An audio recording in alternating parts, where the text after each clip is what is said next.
Ilagay mo na, huwag ka nang mag-atubili. Iyon ang unang linyang narinig ko bago tuluyang bumuka ang mundo ko sa likod ng aming bakuran. Akala ko nung gabing iyon, hangin lang ang aabutan ko sa may sampayan. Lumabas lang naman ako para silipin kung tuyo na ang mga damit dahil nagbabadya na naman ang ambon. Gabi iyon sa San Pablo, Laguna. Yung klase ng gabi na mamamasa-masa ang lupa kahit hindi umuulan at ang amoy niyang dahon ng saging at lumang kahoy ay kumakapit sa dibdib. Mahina ang ilaw mula sa kusina, sapat lang para humaba ang anino ng mga puno sa bakuran. Naririnig ko ang kuliglig, ang kaluskos ng plastik na timba, at ang mahina pero sunod-sunod na tawanan na hindi dapat nandoon sa oras na yon. Humakbang ako ng dahan-dahan sa gilid ng sampayan, at doon ko narinig ang boses ng pinsan kong si Noreen. "Ilang gabi mo nang nilalagay sa inumin niya?" Kasunod noon ay maikling katahimikan. Pagkatapos, ang tawang mababa. Lalaki. Asawa ko si Dario. Para akong binuhusan ng malamig na tubig, hindi ako makahinga ng maayos. Parang biglang lumiit ang bakura namin at ang pagitan ko sa dalawa ay hindi na lang ilang hakbang. Parang buong buhay ko nang nakatayo sa pagitan. Hindi ko nakita agad ang mukha nila. Silhouettes lang sa girid ng puno lang bayabas. Si Noreen na nakapamaywang, si Dario na medyo yuko, hawak ng kung anong maliit na bote o sachet. Hindi ko maaninag ng buo dahil sa lubong sa ilaw galing kusina, pero sapat na iyon. Sapat para manginig ang mga tuhod ko. Sapat para maalala ko ang mga gabing bigla akong inaantok kahit hindi pa 9:00. Ang mga umagang mabigat ang ulo ko. Tuyong-tuyo ang lalamunan at parang may ulap sa loob ng isip ko. Ang mga pagkakataong tatawagin ako ni Aling Belen sa tapat at sasabihing, "Aba, hiha, mukha kang pagod na pagod kahit wala naman akong ibang trabaho kundi asikasuhin ng maliit naming bahay at ang likod na lupang naiwan sa akin ng tatay ko." At sa mismong gabing iyon, sa likod ng bahay na pinaghirapan niyang bakuranan habang nabubuhay pa siya, narinig ko mismo ang tanong na hindi ko kailanmang inaasahang maririnig mula sa sarili kong pinsan. Bago ko ituloy, sandali lang kung gusto mo ng mga kwentong ganito na unti-unting bumabakat, yung hindi ka bibitawan hanggang dulo, mag-comment ka ng ituloy mo, at mag-subscribe ka. Pero ngayon, hindi pa dito nagtatapos ang gabi ko, dito palang nagsisimula ang mas mabigat. Ako si Salve Briones, 34 na taong gulang, tahimik sa unang tingin pero hindi ibig sabihing hindi marunong tumingin sa pagitan ng mga salitang hindi sinasabi. Simula nang namatay ang tatay ko 2 taon nang nakalilipas, naiwan sa akin ang lumang bahay namin at ang likod nitong lote. Hindi kalakihan pero sapat para pagtaniman, sapat para alagaan, sapat para maalala ko kung sino ako bago ako naging asawa ni Dario. Si Dario, 37, mekaniko sa isang talyer sa bayan. Hindi siya iyong tipong nainit ang ulo sa umpisa. Yung siguro ang dahilan kung bakit hindi ko agad nakita ang dahan-dahang pagbabago sa kanya. Nung una, alaga, marunong magtimpla ng kape, marunong magsabi ng magpahinga ka na, marunong umalalay kapag nahihilo ako. Ngayon, sa alaala ko, parang bawat lambing pala ay may anino. Si Noreen naman ay pinsan ko sa mother side. Mas mata sa akin ng 3 taon. Maganda siya sa paraang alam niyang kaya niyang itong gamitin. Maayos magdamit, mabilis ngumiti, mabilis ding magbago ng tono kapag may gusto. Hindi kami sobrang lapit noon pero nitong mga nakaraang buwan, bigla na lang siyang naging pabalik-balik sa amin. Kesyo nanhihiram man kung ano, kesyo may dadaanan, kesyo gusto raw akong samahan dahil masyado akong naiisa sa bahay kapag late umuuwi si Dario. Nung una, naantig pa ako. Ngayon gusto kong isuka ang alaala. Sa likod ng sampayan, kumapit ako sa kawayan para hindi ako bumagsak. Nanginginig ang kamay ko. Hindi ko narinig ang kasunod nila usapan ng malinaw dahil humahampas sa tenga ko ang sariling tibok ng puso ko. Pero may ilang salitang tumagos. Konti lang naman. Basta wag sosobra. At para pumayag na. Pumayag saan? Sa ano? Gusto kong sumugod. Gusto kong hilahin si Noreen sa buhok at itanong kung anong klase siyang pinsan. Gusto kong sapakin si Dario sa lalamunan para hindi na siya makapagsinungaling. Pero hindi ako gumalaw. Dahil sa unang pagkakataon sa maraming linggo, mas malinaw kaysa galit ang naramdaman ko. Takot. Hindi yung takot na baka iwan ako. Takot na baka matagal na akong niluloko sa loob mismo ng bahay ko at ngayon ko lang nahahawakan ng unang dulo ng lubid. Maya-maya, humiwalay ang mga yabag nila. Narinig kong pumasok si Noreen sa kusina sa likod na pinto. Si Dario naman ay dumaan sa gilid, parang walang nangyari. Nakatago pa rin ako sa dilim nang marinig ko ang pamilyar niyang boses. "Salve?" tawag niya. "Nasaan ka?" Pinilit kong lunukin ang pait sa lalamunan ko. Lumabas ako mula sa gilid ng sampayan na parang wala akong narinig. "Nandito lang," sabi ko. Halos hindi ko makilala ang sariling boses ko. Tinitingnan ko kung tuyo na yung mga damit. Sumilip siya sa akin. Sa dilim, hindi ko maaninag ng buo ang mukha niya. Pero naramdaman kong sinukat niya ako mula ulo hanggang paa. Napakaliit ng sandaling iyon, pero may kung anong bumangga sa dibdib ko. Parang tinitiyak niyang wala akong alam. "Ang tagal mo," sabi niya. "Halika na sa loob. Tinimplahan kita ng salabat. Mukha ka na namang hihina." Salabat. Isa pang gabi. Isa pang baso. Sa likod ng mga ngipin ko, kumagat ako sa takot para hindi manginig ang labi ko. "Sige," sabi ko. Habang naglalakad ako papasok, naamoy ko ang nilulutong tuyo sa kawali, ang sunog na bawang, at ang matamis na amoy ng salabat na may halong kung anumang hindi ko na mapagkakatiwalaan. Nakaupo na si Noreen sa hapag, parang reyna sa sarili niyang palabas. Nang makita niya, ngumiti siya. "Ate, mukhang napagod ka na naman. Buti na lang maalaga si Kuya Dario." Ang kapal ng katahimikan sa kusina.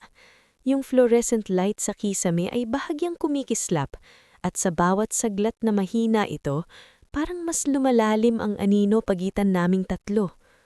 Umupo ako. Nilapag ni Dario ang tasa sa harap ko. Mainit pa. Umaaso. Tumingin ako sa kamay niya. Matigas ang mga daliri sa kakalikot ng makina. Iyon din ang kamay na humahawak sa akin kapag tumatawid kami. Iyon din ang kamay na marahil ilang gabi nang may inilalagay sa iniinom ko. Hindi ako agad uminom. "Ano?" tanong niya. Pilit na magaan. "Ayaw mo?" Ngumiti ako ng konti. Hindi ko alam kung saan ko hinugot ang lakas na iyon. "Mainit pa," sabi ko. "Parnamigin ko muna." At sa unang pagkakataon matapos ang maraming linggong pagkahilo, hindi ako basta-basta sumunod. Hindi nila pa alam, pero mula gabing iyon, bawat lagok, bawat kutsara na may ngiti nila sa akin, bibilangin ko. Dahil kung may inilalagay nga sila sa akin, hindi ako papayag na takot lang ang maging dala ko. Mag-uumpisa akong tumingin, at kapag nahanap ko ang buong katotohanan, hindi na ako ang babaeng tahimik na uubos ng tasa hanggang ilalim. Kinabukasan, mas maaga akong nagising kaysa dati. O mas tama sigurong sabihin, hindi talaga ako nakatulog ng maayos. Magkatabi kami ni Dario sa kama, pero pakiramdam ko, napakalayo niya. Nakatalikod siya, isang kamay nasa ilalim ng unan, mahimbing ang hinga na para bang wala siyang pinapasan na kasinungalingan.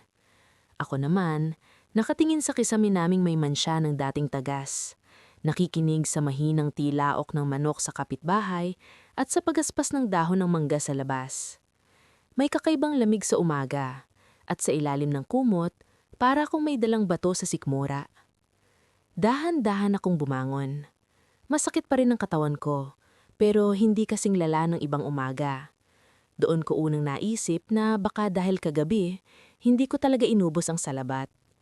Kunwari, sumimsim ako ng 2 o 3 lagok, tapos nang pumasok si Noreen para kumuha ng plato, palihim kong ibinuhos ang kalahati sa paso ng mayana sa gilid ng lababo. Mula pa kagabi, iisang bagay ang umiikot sa isip ko. Kailangan kong gumalaw na parang wala akong alam. Pagkabukas ko ng pinto ng kwarto, agad akong sinalubong ng amoy ng sinaing at pritong galunggong. Naroon na sila sa hapag, magkatabi. Si Dario sa gawing dulo ng mesa, si Noreen sa kanan niya. Parang natural lang na naroon siya sa almusal ng mag-asawa. Nakaputing bestida si Noreen at nakapusod ang buhok. Si Dario naman ay bagong hilamos, malinis ang muka at may bakas pa ng tubig sa leeg. Nakangiti silang dalawa sa kung anong pinapanood sa cellphone. Pagtaas ng tingin nila sa akin, parang sabay pang nagbago ang ekspresyon. Aba, gising na si ate, sabi ni Norin. Napakagaan ng tono. Oh, upo ka na. Nagluto si kuya. Hindi ko alam kung alin ang mas matalim. Ang narinig ko kagabi o ang normal nilang pag-upo sa iisang hapag na parang wala silang ibinaon sa sikmura ko. Umupo ako. Tahimik. Tinitigan ko ang mesa. 3 plato. Isang mangkok ng itlog na maalat. Isang maliit na lalagyan ng suka na may sili. Isang pitsyel ng tubig at 3 baso. Hindi ko agad kinuha ang para sa akin. Hindi ka ba iinom? Tanong ni Dario. Sandali lang, sagot ko. Parang naiiba pa rin pakiramdam ko. Nakita ko ang mabilis na sulyapan nilang dalawa. Isang kisap lang, pero nandoon. Umabot si Dario sa pitsyel. Siya mismo ang nagsali ng tubig sa baso ko. Malinaw, ordinaryo, walang kulay. Ngulit simula nang narinig ko ang usapan nila kagabi, wala nang ordinaryo sa bahay na iyon. Hinawakan ko ang baso. Hindi ako uminom. Sa halip, kinuha ko ang kutsara ko at kunwari isinandal iyon sa gilid ng baso, na para bang padalos-dalos lang ang pagkilos. Bahagyang natapik ang tubig at lumusot ang kaunting patak sa mesa. Napairap si Norin. Ang aga-aga, lutang ka na naman ate. Ngumiti ako ng pagod. Pasensya na. Pagkatapos ng almusal, nagkusang maghugas si Norin. Doon pa lang, sapat na para mapansin ko na may gusto siyang palabasing maayos at mapagkalinga. Si Dario naman ay nagbihis para umalis sa talyer. Pero bago siya lumabas, lumapit siya sa akin sa may pintuan.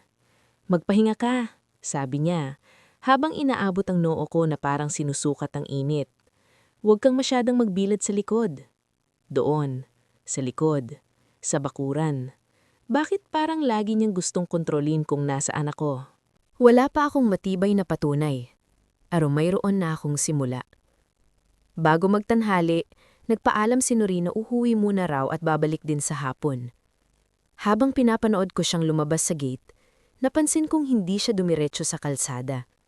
Huminto siya sa gilid, may tinext, at tumingin sa likod na bahagi ng lote namin bago sumakay sa dumaraang tricycle. Hindi ko maipaliwanag, pero sa simpleng kilos na iyon, para bang lalo pang kumintab ang isang hinala sa isip ko. Hindi lang ako ang pakay nila. May tinitingnan silang iba sa bakuran. Nang hapon din iyon, lumapit ako sa lumang kahon ng mga papel ng tatay ko. Nasa ibabaw ng cabinet ang mga resibo ng buhangin, mga lumang palistahan ng patubig, at ang guhit kamay niyang sketch ng bakuran kung saan niya gustong palawakin noon ang taniman ng sili.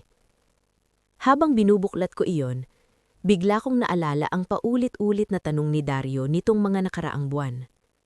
Sigurado ka bang ayaw mong ipagamit muna ang likod na parte? Noong buhay pa si tatay may nagsabi raw na pwedeng daanan yan. Sayang naman kung nakatiwangwang lang. Noon, iniiwasan ko lang ang usapan dahil pagod ako. Nahihilo, walang gana makipagtalo. Ngayon ko lang napagtanto, baka iyon mismo ang gusto niya.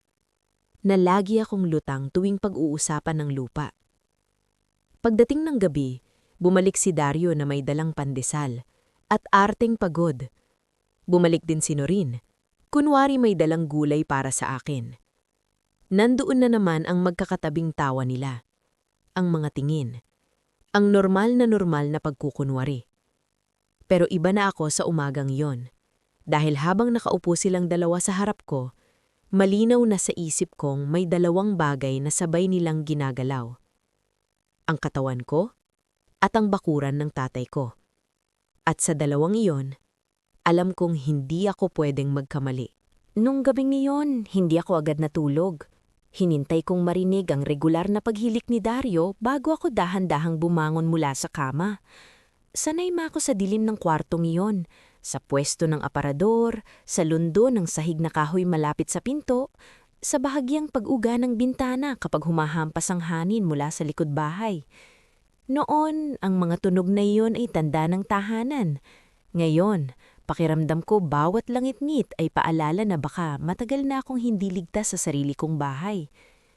Binuksan ko ang maliit na flashlight na itinago ko sa tabi ng mga kumot. Mahina lang ang ilaw, sapat para hindi ako matisod. Sa ibabaw ng aparador, naroon pa rin ang kulay asul na plastic envelope kung saan ko inilalagay ang mga lumang papeles ni tatay. Dati, wala namang may interes sa mga iyon kundi ako. Pero nitong mga nakaraang buwan, napapansin kong parang minsan ibang ayos ng tali o may bahagang nakalihis na papel sa loob kahit hindi ko naman ginalaw. Baka dati, sasabihin kong praning lang ako. Ngayon, hindi na. Dahan-dahan kong ibinaba ang envelope at naupo sa gilid ng kama, sa ilaw ng flashlight at sa tunog ng hilik ng lalaking katabi ko. Binuklat ko isa-isa ang laman, resibo ng pako at hollow blocks, lumang sulat ng kooperatiba tungkol sa kanal na daraanan ng tubig tabang sa ilang sakahan, kopya ng tax declaration, at ang isang papel na ilang beses ko nang nakita noon pero hindi ko binigyan ng pansin. Isang lumang sketch ni tatay ng likod naming bakuran. May marka sa gilid ng kanal at isang guhit na parang posibleng daanan papunta sa mas malawak na lupa na nasa likuran ng amin. Naalala ko tuloy ang sinabi ni Aling Belen. May lalaking tumitingin sa gilid ng kanal. May hinahanap na daan. At biglang bumalik sa isip ko ang ilang bagay na pinagsawalang bahala ko noon dahil laging makapalang ulap sa isip ko. Isang buwan nang nakaraan, si Dario ang biglang nagpresentang mag-ayos ng mga halaman sa likod. Hindi naman siya mahilig sa bakuran. Madalas reklamo pa niya na sayang lang daw sa oras ang pagtatanim ko. Pero noon, 2 Sabado siyang sunod na naghalungkat sa likod, kasama si Noreen na kunwari tumutulong lang magbunot ng damo. 3 linggo nang nakalipas, pinipilit niya akong samahan sa munisipyo para raw magtanong tungkol sa boundary update. Sabi ko ipagpaliban muna dahil masama pakiramdam ko. Hindi siya nainis. Sa halip, parang natuwa pa siyang umatras ako. At 2 linggo nang nakalipas, may dinala siyang 3 papel na gusto niyang pirmahan ko para raw sa patubig at bakod. Hindi ko yan pinirmahan dahil hilo ako at sabi ko, babasahin ko muna ng malinaw. Kinabukasan, hindi na niya inungkat. Noon, inisip kong wala lang. Ngayon, parang bawat pangyayari ay pirasong unti-unting bumabalik sa tamang lugar. Hindi ito basta pagtataksil. Hindi lang ito lihim na pagtatawanan sa likod ng bahay. May gusto silang mangyari habang mahina ako. At ang pinakaposibleng dahilan ay ito. Gusto nilang mapilit akong pumayag sa kung anong gagawin nila sa likod na bahagi ng lupa. Bigla akong napatigil nang bumaling si Dario sa kama. Napatay ko agad ang flashlight at nanigas ako sa kinauupuan ko. Makalipas ang ilang segundo, bumalik ang paghilik niya.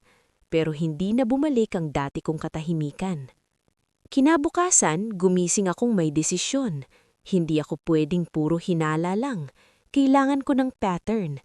Kailangan ko ng timeline. Kailangan ko ng taong hindi basta magpapadala sa kwento ni Dario kung sakaling baliktarin niya ako. Pagkatapos ng almusal, na muli kong iniwasang ubusin ang anumang inihasa akin, dumiretso ako sa barangay health station sa kabilang kanto. Maliit lang yun, halos kasing laki lang ng isang classroom. May amoy na alcohol, lumang electric fan at plastic na upuan kulay berde. Nandoon si Mina Sarmiento, ang barangay health worker naming halos kasing edad ko lang pero mas matatagang titig at kilos. Hindi kami super close pero mabait siya at hindi tsismosa. "Salve?" sabi niya nang nakita ko. "Anong nangyari sa'yo? Ang putla mo." Ngumiti ako ng pagod at umupo sa harap niya. "May gusto sana akong ipatingin at may gusto rin akong itanong." Habang kinukuhanan niya ako ng blood pressure at tinatanong ang sintomas ko, pagkahilo, antok, pananambot, tuyong lalamunan, minsan mabilis na tibok ng puso, pinili kong hindi ibuhos agad ang buong hinala ko. Hindi dahil wala akong tiwala sa kanya, kundi dahil gusto kong malinaw ang mga sasabihin ko. Na nitong mga nakaraang buwan, mas pursigido si Dario sa likod na lote ko kaysa dati. Tahimik lang si Mina habang nakikinig. Wala siyang ekspresyong panghukom. Tanging ang dulo ng ballpen niya ang marahang tumatapik sa mesa. "May natira ka bang sample?" tanong niya. Napatingin ako sa bag ko. Oo, dinala ko ang maliit na garapon. Hindi ko alam kung may mapapala roon. Hindi ko rin inaasahang magic key iyon. Pero nang maingat kong ilabas ang binalot na garapon at ilapag sa mesa, pakiramdam ko unang beses kong hinawakan ng pisikal ang takot na 2 gabi nang gumigising sa akin. Tinignan iyon ni Mina, hindi niya ginalaw agad. Hindi tayo pwedeng basta mag-conclude, sabi niya, pero may pwede tayong gawin. Una, magtala ka. Oras, sino ang naghanda, ano ang ininom mo, ano ang naramdaman mo pagkatapos. Pangalawa, huwag kang iinom ng hindi mo nakikita mula umpisa hanggang dulo. Pangatlo, kung kaya mo, magtabi ka ulit ng sample ng maayos. Tumanggo ako. May isa pa, dagdag niya. Huwag mo munang ipahalata. Doon ako napatingin sa kanya ng tuwid. Sa tingin mo rin po? Huminga siya ng marahan. Sa tingin ko, may sapat kang dahilan para mag-ingat. Paglabas ko ng health station, iba na ang pakiramdam ng hangin sa labas. Mainit na ang araw, maingay na ang tricycle sa kalsada at may nagtitinda ng turon sa tapat. Pareho pa rin ang mundo sa mata ng iba, pero sa akin, mas malinaw na ang unang hugis ng laban ko. Hindi pa ako handang magsumbong sa lahat, hindi pa sapat, pero hindi na rin ako bulag. Pag-uwi ko, nadatnan kong bukas ang aparador sa sala. Nanroon si Dario nakaharap sa kahon ng mga papeles at nang marinig niya ang yapad ko, mabilis niya iyong isinara. Parang wala lang. Hinahanap ko lang yung lumang resibo ng yero, sabi niya. Tinitigan ko siya. Noon baka naniwala pa ako agad. Ngayon, bawat paliwanag niya ay may kalansing na. Ngumiti ako ng bahagya. Nasa taas yun, hindi sa baba. Saglit siyang napatigil. Napakaliit na pagkakamali, pero sapat para maramdaman kong may napansin siya sa akin. Na baka hindi na ako kasing lutang ng inaakala niya. At sa unang pagkakataon mula nang marinig ko ang usapan nila sa bakuran, hindi lang takot ang naramdaman ko, may kung anong tumigas sa loob ko. Dahil malinaw na ngayon, hindi lang nila gustong kontrolin ang katawan ko. Gusto nilang kontrolin ang pirma ko, pasya ko, at ang lupang iniwan ng tatay ko. At bago pa nila tuliyang magawa iyon, kailangan kong mauna. Kailangan kong magkunwaring mahina, habang tahimik kong binabawi ang bawat piraso ng sarili kong buhay. Kinabukasan, mas maaga akong gumising kaysa kay Dario. Hindi dahil nakatulog ako ng maayos, kundi dahil sa bawat pag-idlip ko, para akong hinihila pabalik ng parehong tanong. Gaano na ba katagal nila itong ginagawa sa akin nang hindi ko namamalayan? Madilim pa ng bahagya ang kwarto. Ang ilaw mula sa poste sa labas ay tumatagos sa pagitan ng manipis naming kurtina, kaya hati ang sahig sa maputlang dilaw at makapal na anino. Sa tabi ko, mahimbing ang tulog ng asawa kong ilang linggo na palang may ibang timpla ng pag-aalaga. Nakahiga lang ako, nakatingin sa kisame, pero gumagana ang isip ko. Sabi ni Mina, magtala ako. Sino ang naghanda? Anong oras? Ano ang ininom ko? Ano ang naramdaman ko pagkatapos? Simple pakinggan pero sa totoo lang, mabigat. Dahil ibig sabihin, kailangan kong mabuhay sa loob ng sarili kong bahay na parang may lihim na kamera sa isip.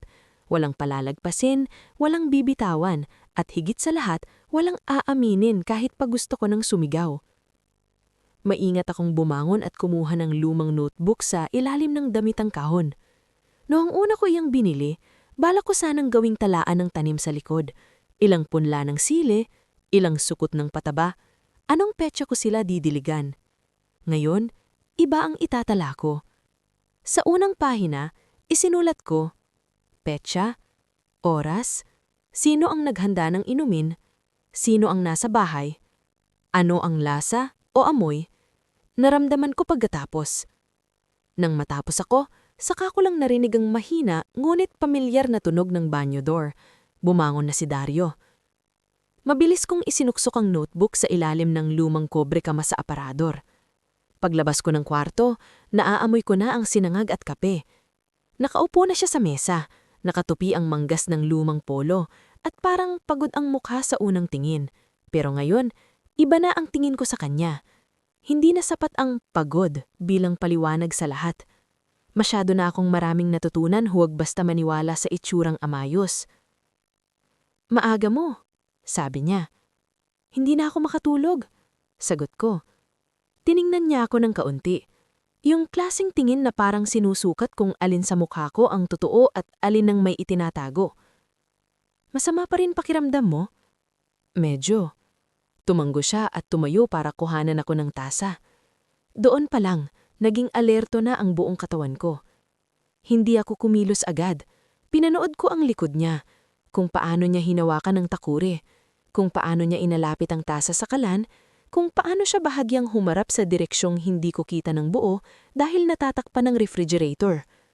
Napakabilis lang, napakanipis ng galaw, pero sapat para kumirot ang sintido ko. Sa labat ulit? Tanong ko, pilit na kasywal. Mas maganda to sa sikmura mo, sagot niya. Pagharap niya sa akin, nakangiti pa rin siya. Walang bahid ng kaba, walang bakas ng pagkaabala. Ganoon siguro ang tao kapag matagal nang sanay sa isang gawain. Humuhusay ang pagkukunwari hanggang maging parang ordinaryong kilos na lang. Nilapag niya ang tasa sa harap ko. Isinulat ko agad sa isip ko ang oras. 6:18 a.m. Si Dario ang naghanda, ako lang at siya ang nasa bahay. Pagkatapos ng 2 subo ng sinanag, nagkunwari akong naiwan ko ang panyo sa kwarto. Bitbit ko ang tasa papunta sa may pintuan ng sala at nang hindi ako kita, mabilis kong ibinuhos sa plastik ng tuyong lupa sa gilid ng paso ang kalahati ng salabat. Ang natira, sumimsim ako ng kaunti para hindi halata. Pait. May kaunting kakaibang pait. O baka dahil alam ko na. Hindi ko sigurado.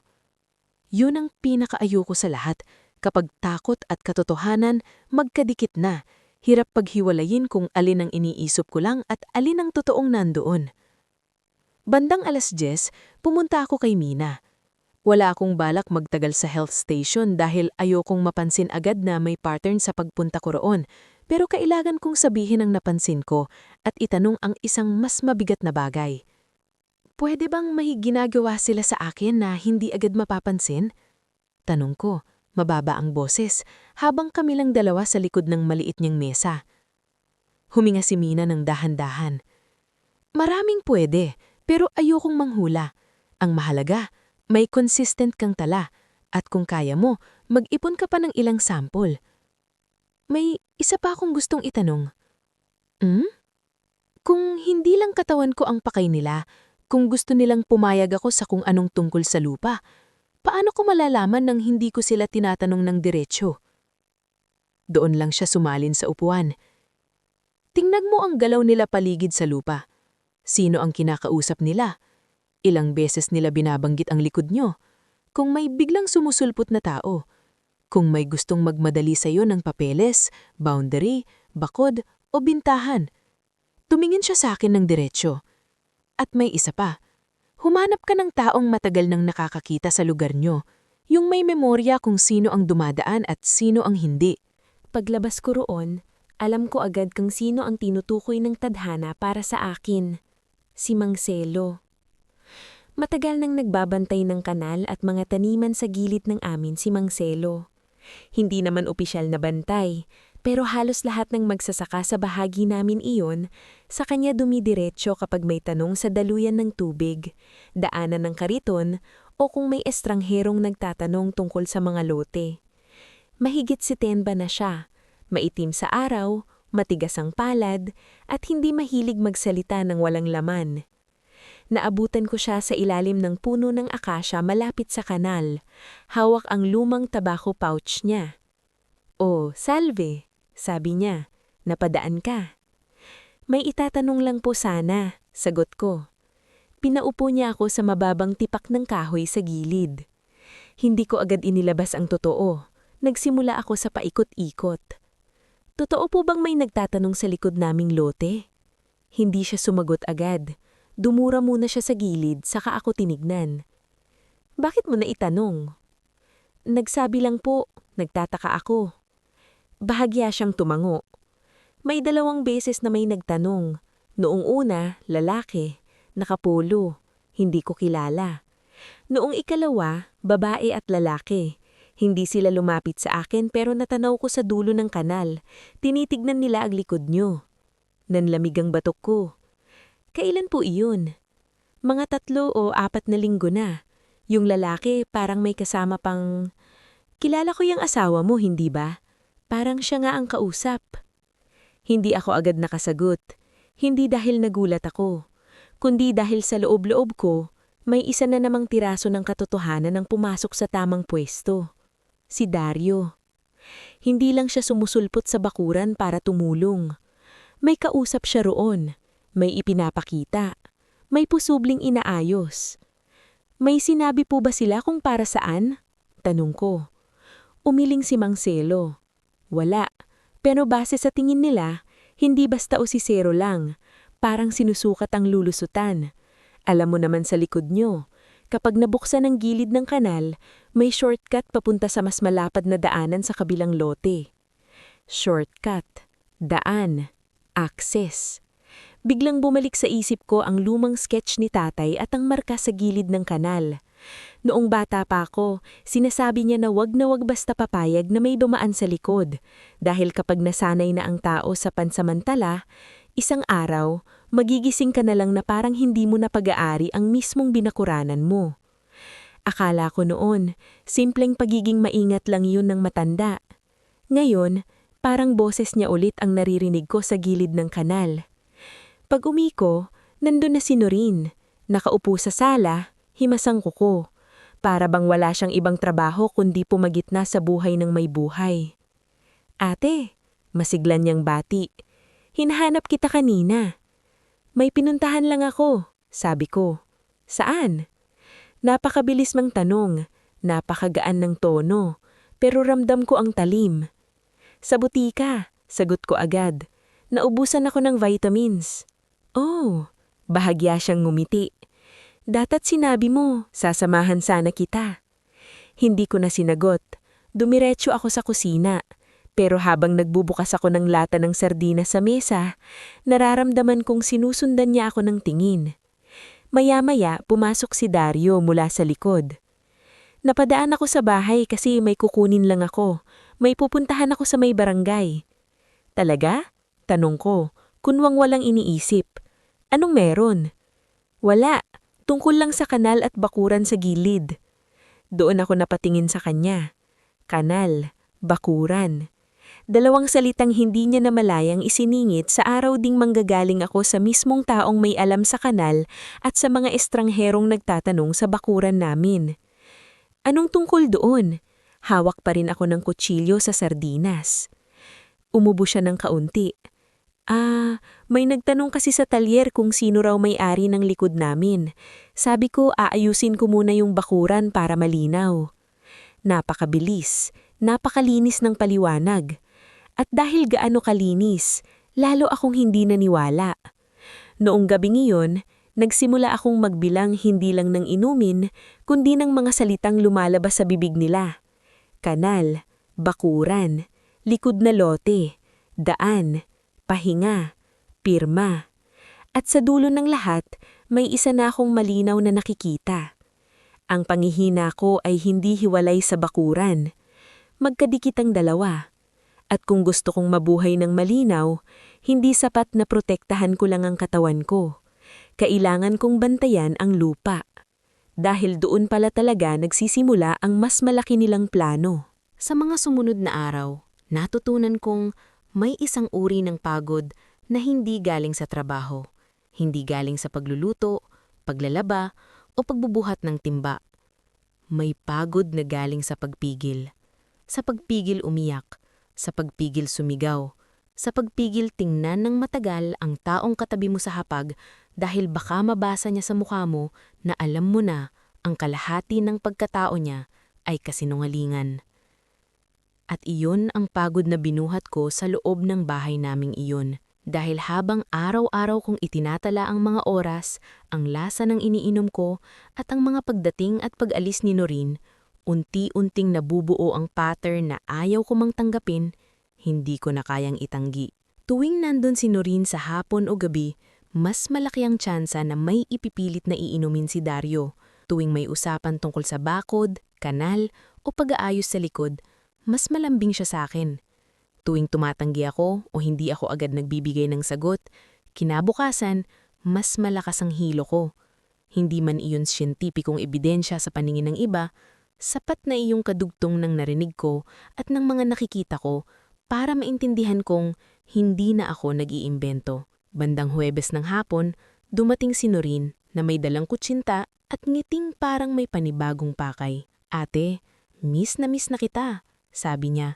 Akala may dalagita lang na sabik makipagbanding. Hindi ko alam kung saan niya kinukuha ang lakas ng loob maging ganoon kabaag ang muka. Ngumiti ako ng konti. Busy lang siguro ako nitong mga araw. Napansin ko nga, umupo siya sa mesa. Parang mailap ka yata. Pagod lang. Dapat kasi nagpapahinga ka. Napatingin siya sa bintana palikod. Lalo na't marami pang aasikasuhin sa lupa niyo. Napakagaan ng pagkakabanggit niya. Parang natural lang. Parang wala. Pero hindi na ako iyong salve na magpapalampas niyan. Ano bang aasikasuhin doon? Tanong ko habang nagkakape ako mula sa sarili kong tinimpla.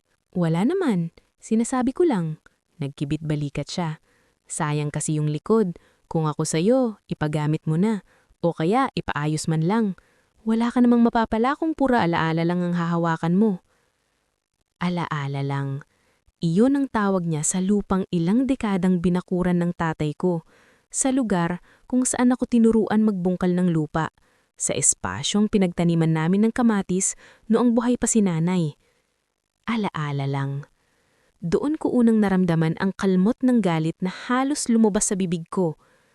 Pero ngumiti lang ako. Hindi ko pa iniisip, sabi ko. Tumanggo siya, pero nakita ko ang saglit na pagkadismaya sa mata niya. Hindi dahil hindi siya sinang-ayunan, kundi dahil hindi na niya ako kasing daling iurong sa gusto nila. Kinagabihan, mas malinaw pa ang sumunod na piraso. Nasa kusina ako, nagbabalat ng bawang, nang marinig kong may bumukas ng aparador sa sala. Hindi naman agad ako lumabas. Marahan kong inilapag ang kutsilyo at dahan-dahang sumilip mula sa gilid ng dingding. Si Dario, nakatayo sa harap ng kabinet na pinaglalagyan ko ng mga papeles. Hindi siya naghahanap ng kahit anong gamit pambahay. Kita ko yun sa kilos niya. Masyado siyang tutok, masyadong maingat, masyadong alam ang pakay. Hinawi niya ang mga lumang sobre, tinaas ang kahon ng resibo, at may hinahanap siyang tiyak. Pagkabagsak ng paa ko sa sahig, mabilis siyang napalingon. Anong hinahanap mo? Tanong ko. Bahagya siyang napaatras pero mabilis ding bumawi. Yung lumang plano ng bubong, sabi niya. Baka sakaling magamit. Sa sala mo hahanapin? Tanong ko. Halo-halo naman kasi nilalagay mo. Sa ibang araw, baka na naimik lang ako. Pero pagod na rin akong laging malambot sa mga paliwanag na halatang kulang. Lumapit ako sa kabinet at maingat na ibinaba ang kahon mula sa kamay niya. Hindi mo kailangang galawin ito nang wala ako. Hindi mataas ang boses ko, hindi ako nanigaw. Pero marahil iyon ang unang beses sa mga nakaraang buwan na narinig niyang may hangganan na ang tono ko. Napatitig siya sa akin at sa pagitan naming dalawa, napansin kong may umiba. Hindi pa siya natatakot pero napapansin na niya na may nababago. Bakit? Tanong niya, pilit na kalmado. Asawa ko man ako eh. Asawa kita pero sa akin iniwan ng mga papeles na to.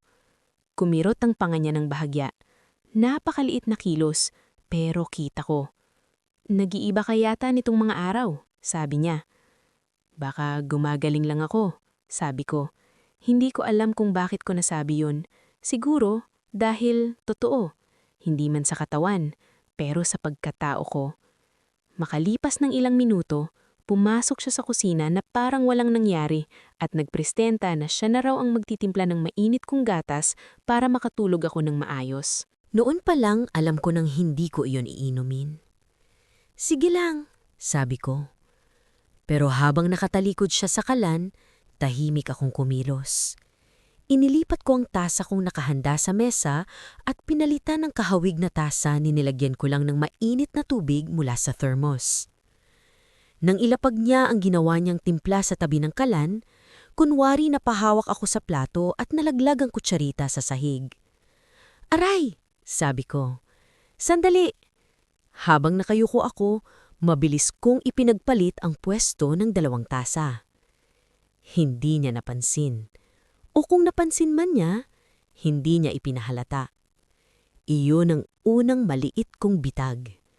At nang simulan niyang titigan ako habang uminom kuno ako mula sa tasang wala naman niyang nahawakan, doon ko nakita ang isa pang bagay na mas masakit kaysa galit.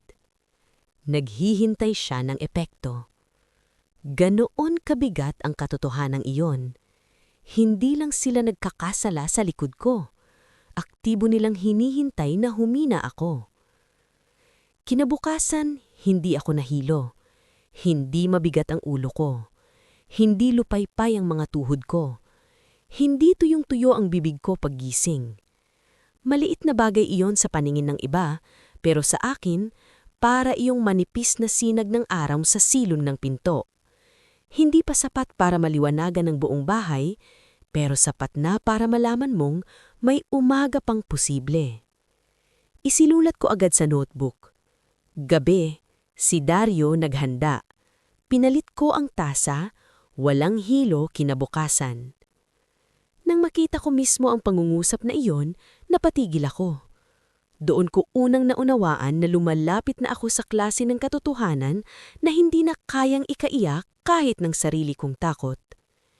Hindi ko pa alam ang eksaktong inilalagay niya. Hindi pa hawak ang buong plano nila.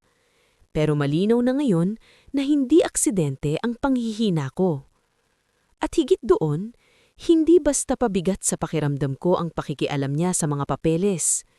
May kailangan siyang makita, may kailangan siyang maunang makuha. Noong hapon ding iyon, kinausap ko ulit si Mina sa may gate ng health station habang walang ibang tao. Kapag hindi ko ininom ang hinanda niya, sabi ko, maayos ako kinabukasan. Mahigpit ang titig niya sa akin. At nangyayari lang ang hilo kapag siya ang naghahanda? Halos. Kinausap ko mo po ang aking asawa. Isang bagay kang dapat tandaan, sabi niya. Kapag palapit ka na sa patunay, mas delikado dahil mas nararamdaman nila na may kontrol silang nawawala. Napalunok ako. Hindi dahil hindi ko iyon alam, kundi dahil iyon mismo ang unti-unti kong nararamdaman sa loob ng bahay. Mas malambing si Dario sa harap. Mas mapagmatsyag naman ang mga mata niya kapag akala niya hindi ko siya nakikita. Mas madalas ding dumalaw si Noreen, pero mas maingat na ang mga tanong niya. Parang may naaamoy na silang pagbabago sa hangin. At ang pinakamasama, pareho silang hindi pa sigurado kung gaano karami ang alam ko. Iyon ang tanging lamang ko. At alam kong hindi iyon magtatagal kung hindi ako magiging mas maingat. Kaya naong gabing iyon, habang pinagmamasdan ng ilaw mula sa kusina at naririnig ang tawanan nilang dalawa sa likod bahay na pilit pinapahina, naiisip ko ang isang bagay na matagal ko nang iniiwasan. Hindi sapat ang pagmamasdan. Kailangan kong mahanap ang dahilan kung bakit sobrang dali para kay Noreen na itaya pati dugong magpinsan kami. Dahil may mga taong nangangaliwa dahil sa libog. May mga taong nagkakaisa dahil sa inggit. Pero ang babaeng kayang tumawa habang tinatanong ang asawa mo kung ilang gabi na niyang nilalagyan sa inumin, hindi iyon basta aliw lang ang hinahanap. May desperasyon doon at pakiramdam ko, utang ang amoy nito. Hindi ko binalak kausapin si Noreen ng diretsyo. Sa totoo lang, kung susundin ko lang ang laman ng dibdib ko, mas gusto ko siyang iwasan habang buhay. Pero habang tumatagal, mas lalong nagiging malinaw sa akin na kung gusto kong makita ang buo nilang galaw, kailangan kong hanapin kung alin sa kanila ang mas madaling mabiyak. At sa dalawa, alam kong hindi si Dario ang unang dudulas. Masyado na siyang komportable sa pagganap bilang mabuting asawa. Masyado na niyang nainsayo ang bawat nag-aalala lang ako sa iyo. Si Noreen, iba. Mas mabilis ang emosyon, mas mabilis ang yabang. At ang mga taong ganun, kapag napatapat sa tamang pagkakataon, sila rin ang unang napapagod magkunwari. Dumating ang pagkakataon isang Sabado ng hapon. Wala si Dario, may overtime raw sa talyer. Ang araw ay nakasabit pa sa tuktok ng mga bubong, pero humihina na ang init. Nasa likod ako, Kunwari nagbubungkal sa tabi ng mga tuyong tangkay ng talong nang dumating si Noreen na may dalang plastic bag ng biskwit. "Ate, nandyan ka pala," sabi niya. "Akala ko nasa loob ka." "Nagpapahangin lang," sagot ko. Lumapit siya sa akin, nakatingin sa tamim, pero alam kong hindi halaman ang pakay niya. "Ang tiyaga mo pa rin talaga dito," sabi niya. "Kung ako yan, ibibigay ko na lang sa gustong gumamit." Hindi ako agad tumingala. "Kaya siguro hindi sa'yo iniwan," sabi ko, banayad. Tumawa siya. "Aba, nagbibiro ka na." "Hindi." Tumayo ako at pinagpagpag ang palda ko. "Nag-iisip lang ako, kasi parang napaka-interesado mo sa likod namin nitong mga nakaraan." Saglit siyang natigilan. 1 segundo lang, pero nandoon. "Tumutulong lang naman ako," sabi niya. "Sa alin?" "Sa'yo. Sa bahay. Sa kung anong pwedeng maayos." "Talaga?" Doon ko siya unang tiningnan lang diretsyo. Walang ngiti, walang pagtatakip. Siguro hindi niya inaasahan iyon dahil bigla siyang napaatras ng bahagya. "Bakit parang iba ang tingin mo?" tanong niya. "Dapat ba pareho pa rin?" sabi ko. Tumawa siya ulit pero manipis na. "Ate, anong problema?" Huminga ako ng malalim. Hindi ko ilalabas ang lahat. Hindi ko siya bibigyan ng pagkakataong bawiin agad ang kwento. Sapat lang para matikman niya na may nalalaman na ako. "Narinig ko kayo," sabi ko. Hindi ko na tinutukoy kung kailan, hindi ko na inulit ang eksaktong salita. Sapat na ang 4 na salitang iyon. Parang nagbago ang tunog ng paligid. Humina ang kuliglig, humaba ang pagitan ng bawat hinga. Anong narinig mo?" tanong niya. Doon ko nakitang wala siyang husay na tulad ni Dario sa agarang pag-arte. Kita agad sa leeg niyang paggalaw ng lunok. Kita sa kaliwang kamay niyang mas mahigpit na ang kapit sa plastic bag. Ngumiti ako ng kaunti, hindi dahil masaya ko, kundi dahil alam kong tama ang hinila kong hibla. "Hindi ka naman tanga." "Salve kung ano man niyang iniisip mo. Ako pa talagang mali ang iniisip?" Tumalim ang mata niya, pero may bakas ng kaba. "Huwag mo akong palabasing masama kung wala ka namang alam ng buo," sabi niya. Ayun, doon ako lalong nakasiguro. Dahil ang taong inosente, unang sasabihin, "Wala kang narinig," o "Mali ka." Pero si Noreen, "Wala ka namang alam ng buo." Ibig sabihin, may totoo. Hindi lang buo. "At ano ba ang buo?" tanong ko. Hindi siya sumagot. Pinagmasdan ko siya. Manipis ang pawis sa ibabaw ng labi niya kahit hindi naman ganun kainit. Ang dating matapang na tindig niya, bahagyang bumigat sa isang paa na parang handang umatras kung lalalim pa ang usapan.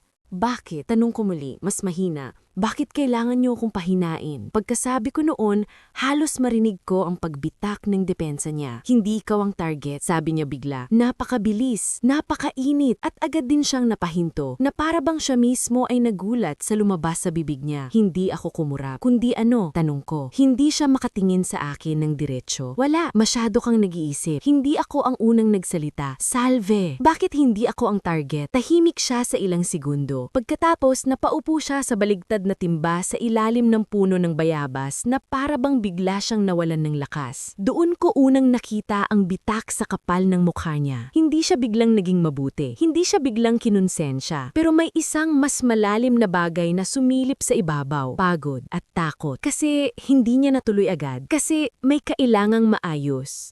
May utang ako. Doon na bumagsak ang unang tunay na piraso. Hindi lahat, pero sapat para mabago ang bigat ng laban. "Kanino?" tanong ko. Umiling siya. "Hindi mo kailangang malaman. Kailangan ko. Hindi mo maayos. Ako ba ang pinangbabayad mo?" Napapikit siya at sa maikling sandaling iyon, naisip kong baka sasabihin niya na sa wakas ang lahat. Pero hindi. Hindi ganun kadali. Hindi ganyan kasimple, sabi niya. "Tingnan mo nga ako," sabi ko, at hindi ko na namalayang mas tumigas na ang boses ko. "Ilang gabi na ninyo akong hinahayaang manghina. Para saan? Para pumirma ako? Para pumayag ako? Para hindi ko mapansin kung may inaayos kayo sa likod?" Bigla siyang tumayo. Dario, huwag kang masyadong malakas magsalita, sabi niya, sabay lingon sa bahay. Natawa ako ng mapait. Na yun ka natatakot na may makarinig, hindi mo naiintindihan. E di ipaintindi mo. Parang gusto niyang magsalita. Kita ko iyon sa panginginig ng panga niya. Pero may pumipigil, takot, pagkakautang, o baka pati si Dario. Sa huli, isa lang ang sinabi niya. Mas malala ang mangyayari kung hindi siya makakabayad. Siya, hindi sila. Siya, si Dario o may ibang lalaki. Anong ibig mong sabihin? Tanong ko. Wala na akong sasabihin. Tumalikod siya pero bago siya makalayo, nahawakan ko ang pulsuhan niya. Huwag mo akong gawing tanga sa sarili kong bakuran, sabi ko. Mababa pero malinaw. Tumingin siya sa kamay kong nakahawak sa kanya. Pagkatapos sa mukha ko. At sa unang pagkakataon mula nang magsimula ang lahat, wala akong nakita roon na pangungutya, kundi awa sa sarili niya. Hindi lang lupa ang tinitingnan dito. May dadaanan, may kikita, may makakaluwag. Akala mo ba lahat ito para lang guluhin ka? Nabitawan ko siya. Mabilis siyang umalis pagkatapos noon. Kang natakot sa mismong mga salitang nabitawan niya. Naiwan akong nakatayo sa gitna ng bakuran, sa pagitan ng lumang puno ng bayabas at ng bakod na kahoy na ilang beses nang pinagtalunan ni tatay at ng mga kapitbahay noong buhay pa siya. Humahampas ang hapon sa balat ko, pero parang lumamig ang bupong paligid. May utang sinurin, may kailangang bayaran, may siya na kailangang makabayad. At hindi lang lupa ang tinitingnan dito, may dadaanan, may kikita, may makakaluwag. Ibig sabihin, tama ako. Hindi simpleng pag-aangkin lang sa likod na lote ang pakay nila. May koneksyon ito sa access, sa daanan, sa posibleng pakinabang ng ibang tao kapag napabuksan ang likod namin. At para magawa nila iyon, kailangan nilang gawin akong mahina, malabo ang isip at madaling mapapayag. Noong gabing iyon, hindi ako dumiretso sa bahay. Dumaan muna ako kay Mina at ikinuwento ko ang lahat. Tahimik siyang nakinig, walang bahid ng pagkagulat. Pero mas tumigas ang linya ng mukha niya habang inuulit ko ang mga salitang binitawan ni Noreen. Hindi lang ikaw ang pinuporma nila, sabi niya sa huli. Pati pagtingin mo sa sarili mong kapasidad na tumanggi. Tumanggo ako pero mas mabigat ang sumunod kong tanong. Sa tingin mo ba, sabi ko halos pabulhong. Delikado na to sa katawan ko? Hindi siya sumagot agad. Inayos niya muna ang takip ng ballpen sa mesa bago siya tumingin sa akin ng diretsyo. Base sa kwento mo, hindi na to biro. Hindi man natin alam ang eksaktong inilalagay. Malinaw na sinasadya at paulit-ulit. At ang mas nakakatakot, baka over-the-counter lang ang pinaghahalo nila. Yung mga akala ng tao ay ligtas dahil nabibili sa butika. Pero kapag inabuso at pinaghahalo-halo, pwedeng sumira sa katawan. Napalunok ako. Pwede ganun? Pwede. Lalo na kung pampatulog, pampakalma o antihistamine na inaabuso ang gamit. Yumuko siya ng bahagya. Hindi ko sinasabing yun na mismo. Pero sapat na yung posibilidad para itigil mo na ang pag-inom ng kahit anong hindi mo hawak mula umpisa. Pag-uwi ko, nadatan kong nakahain na ang hapunan. Magkatabi na naman sila sa mesa. Si Dario, kalmado. Si Noreen, tahimik ngayon. Hindi na kasing daling ngumiti sa wakas. At sa gitna ng hapag, may pitsyel ng malamig na juice na kulay dilaw. Halika na, nagpagawa si Noreen ng paborito mo. Pinagmasdan ko silang dalawa. Hindi ko alam kung ano ang mas mabigat sa sandaling iyon. Ang takot na baka totoo ngang sumasadsad na ang katawan ko nitong mga nakaraang linggo o ang malinaw na kaalaman na habang nakangiti sila, may mas malawak silang pinakikinabangan kaysa sa simpleng panloloko sa akin. Umupo ako, kinuha ko ang baso at gaya ng ginawa ko sa mga naunang gabi, ngumiti ako ng kaunti. Sige, sabi ko, pero sa loob-loob ko, buo na ang desisyon ko. Hindi muna ako magpapaalam. Hindi muna ako magpapaalam na alam ko na ang mas malalim na motibo. Dahil naroon na ako sa pinakaimportanteng yugto ng laban, may bago na akong katotohanan. Mas mapanganib at mas sinadya ang ginagawa nila kaysa akala ko noong una. At ngayong alam ko na hindi lang panghihina o pagtataksil ang kalaban ko, kundi isang planong dahan-dahang binubuo sa paligid ng sarili kong bakuran, mas lalo akong hindi pwedeng magkamali. Dahil ang susunod kong hakbang, hindi na pwedeng basta hilala lang. Kailangang eksakto, kailangang tahimik, at kailangang mas maaga kaysa sa susunod nilang hakbang.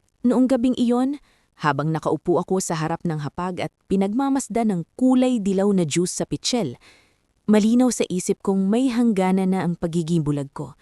Pero hindi pa pwedeng tapos ang pag-aarte ko. Ito ang pinakamahirap sa lahat. Hindi ang manghuli. Hindi ang mag-ipon ng clue. Kundi ang umupo sa iisang mesa kasama ang dalawang taong may dahilan para pahinain ka at ngumiti pa rin na parang hindi mo pa alam ang sapat na dapat ikatakot. Bakit hindi ka pa umiinom? Tanong ni Dario. Simple ang boses niya, malambot pa nga. Pero sa mga panahong iyon, natuto na akong makinig sa pagitan ng tono. Hindi niya ako pinipilit sa paraang halata. Hindi siya sumisigaw. Hindi siya nagagalit. Mas delikado nga dahil sa pagiging banayad niya. Parang gusto niyang maramdaman kung kusa akong pinipili ang bagay na siya rin naman ang naghahain. Mainit ang katawan ko, sabi ko. Mamaya konti. Hindi siya umimik agad. Tinitigan niya lang ako ng sandali bago tumanggo. Baka kailangan mo nang magpa-check up ng mas maayos, sabi ni Noreen habang sumasandok ng ulam. Hindi na normal yang lagi kang nanghihina. Muntik na akong matawa roon. Pero ang totoo, mas masakit iyon kaysa nakakainsulto. Dahil paano sila nakakatagal magsabi ng ganong klaseng pangungusap na parang sila mismo ang hindi may kinalaman sa pinagdadaanan ko. Ako na ang bahala sa katawan ko. Sabi ko, banayad lang. Pagkatapos noon, hindi na ako nagsalita ng marami. Kumain ako ng kaunti. Sumimsim kunwari sa baso. Pero gaya ng nakagawian ko na, hindi ko pinadiretso sa katawan ko ang anumang hindi ko kayang ipagkatiwala. Sa mga sandaling lumilingon si Dario o tumatayo si Noreen para kumuha ng kutsara, marahan kong ibinabawas ang laman ng baso sa mangkok na may tirang sabaw o sa basang-basahan sa ilalim ng mesa. Mabagal, nakakapagod, nakakabastos sa sarili kong bahay, pero kinakailangan. Noong gabi ring iyon, habang naghuhugas si Noreen ng plato at nasa banyo si Dario, gumawa ako ng desisyon na magpapabago sa galaw ko sa susunod na mga araw. Kung gusto kong patunayan kung aling tasa, aling baso, o aling lagayan talaga ang pinagkakaibahan nila, kailangan kong gumawa ng bitag na hindi nila mapapansing bitag. Kinabukasan, maaga akong pumunta sa palengke at bumili ng 3 murang basong halos magkakamukha. Pare-parehong malinaw, pare-parehong makapalang ilalim, pare-parehong walang disenyo. Ang kaibahan lang, sa pinakailalim ng isa, kinayod ko ng bahagya gamit ang dulo ng gunting ang isang manipis na guhit. Sa ikalawa, 2 tuldok na halos hindi makita. Sa ikatlo, wala. Pag-uwi ko, pinaghalo ko ang mga iyon sa daddy naming gamit sa kabinete. Maliit na bagay iyon sa paningin ng iba, pero para sa akin, isa iyong tahimik na tanong na ilalapag ko sa harap nila nang hindi nila nalalaman. Alin dito ang pipiliin nila para sa akin? At mas mahalaga, kung ako mismo ang kumuha ng ibang baso, gagalaw ba sila? Bandang tanghali, habang nagwawalis ako sa sala, dumating si Dario. Mula sa talyer na maaga raw nakalabas dahil may kukunin siyang gamit. Pumasok siya sa kusina at narinig kong bumukas ang kabinete ng mga baso. Nanahimik ako. Yun ang mahirap kapag may inaabangan kang ebidensya. Ang bawat tunog parang pumapalo sa laman ng dibdib mo. Maya-maya, sumilip siya sa sala. Gusto mo ng malamig na tubig? Hindi, mamaya na, sabi ko. Ako na ang maghain. Hindihan mo na. Ako na. Hindi ko hinintay ang sagot niya. Dumiretso ako sa kusina at sa isang kisap, napansin kong may isang baso nang nakalapag sa mesa. Yung may isang guhit sa ilalim. Ang basong bala kong bantayan ng husto. Hindi ko ipinahalata na nakita ko. Sa halip, kinuha ko ang pitsyel at kunway ako na mismo ang magsasalin. Pero bago ko mapuno ang baso, pumasok si Dario mula sa likod ko. Ako na nga, sabi niya, baka matapon mo pa. Masyado siyang mabilis. Masyado siyang handang manghimasok. Doon ko lalong natiyak na hindi basta pag-aalala ang kilos niya. May partikular siyang gustong masunod. Gusto niyang may bahagi siyang hawak sa bawat lagok ko. Tubig lang naman, sabi ko. Tubig lang din naman, hayaan mo na. At sa pinakaordinaryong usapan na iyon, may nangyari na namang maliit pero mahalaga. Hindi niya hinayaang ako ang magbuo ng basong para sa akin. Noong hapon, isinulat ko agad sa notebook. 12:17 p.m., ako ang kukuha dapat pero si Dario ang pumilit. Basong may guhit uno ang inilapag sa akin. Pagdating ng gabi, mas naging maingat pa ako. Ako na mismo ang nagpresentang maghanda ng salabat para sa aming 3. Nandun si Noreen sa sala, nagsa-cellphone, at si Dario ay nasa labas nakausap ang kapitbahay tungkol sa motor. Habang kumukulo ang tubig, 3 tasa ang nilabas ko at malinaw kong pinagmasdan kung alin ang mapupunta kanino. Para sa akin, sinadya kong kunin ang lumang puting tasa na may basag sa tainga. Para kay Dario, ang kulay asul. Para kay Noreen, ang may bulaklak. Pagkapasok nila, inilapag ko iyon sa mesa at sinabing ako na ang nagtimpla. Si Noreen ang unang umupo. Si Dario naman, huminto sa may pintuan ng kusina at napatingin sa 3 tasa. Napakaliit lang nang nangyari kasunod noon.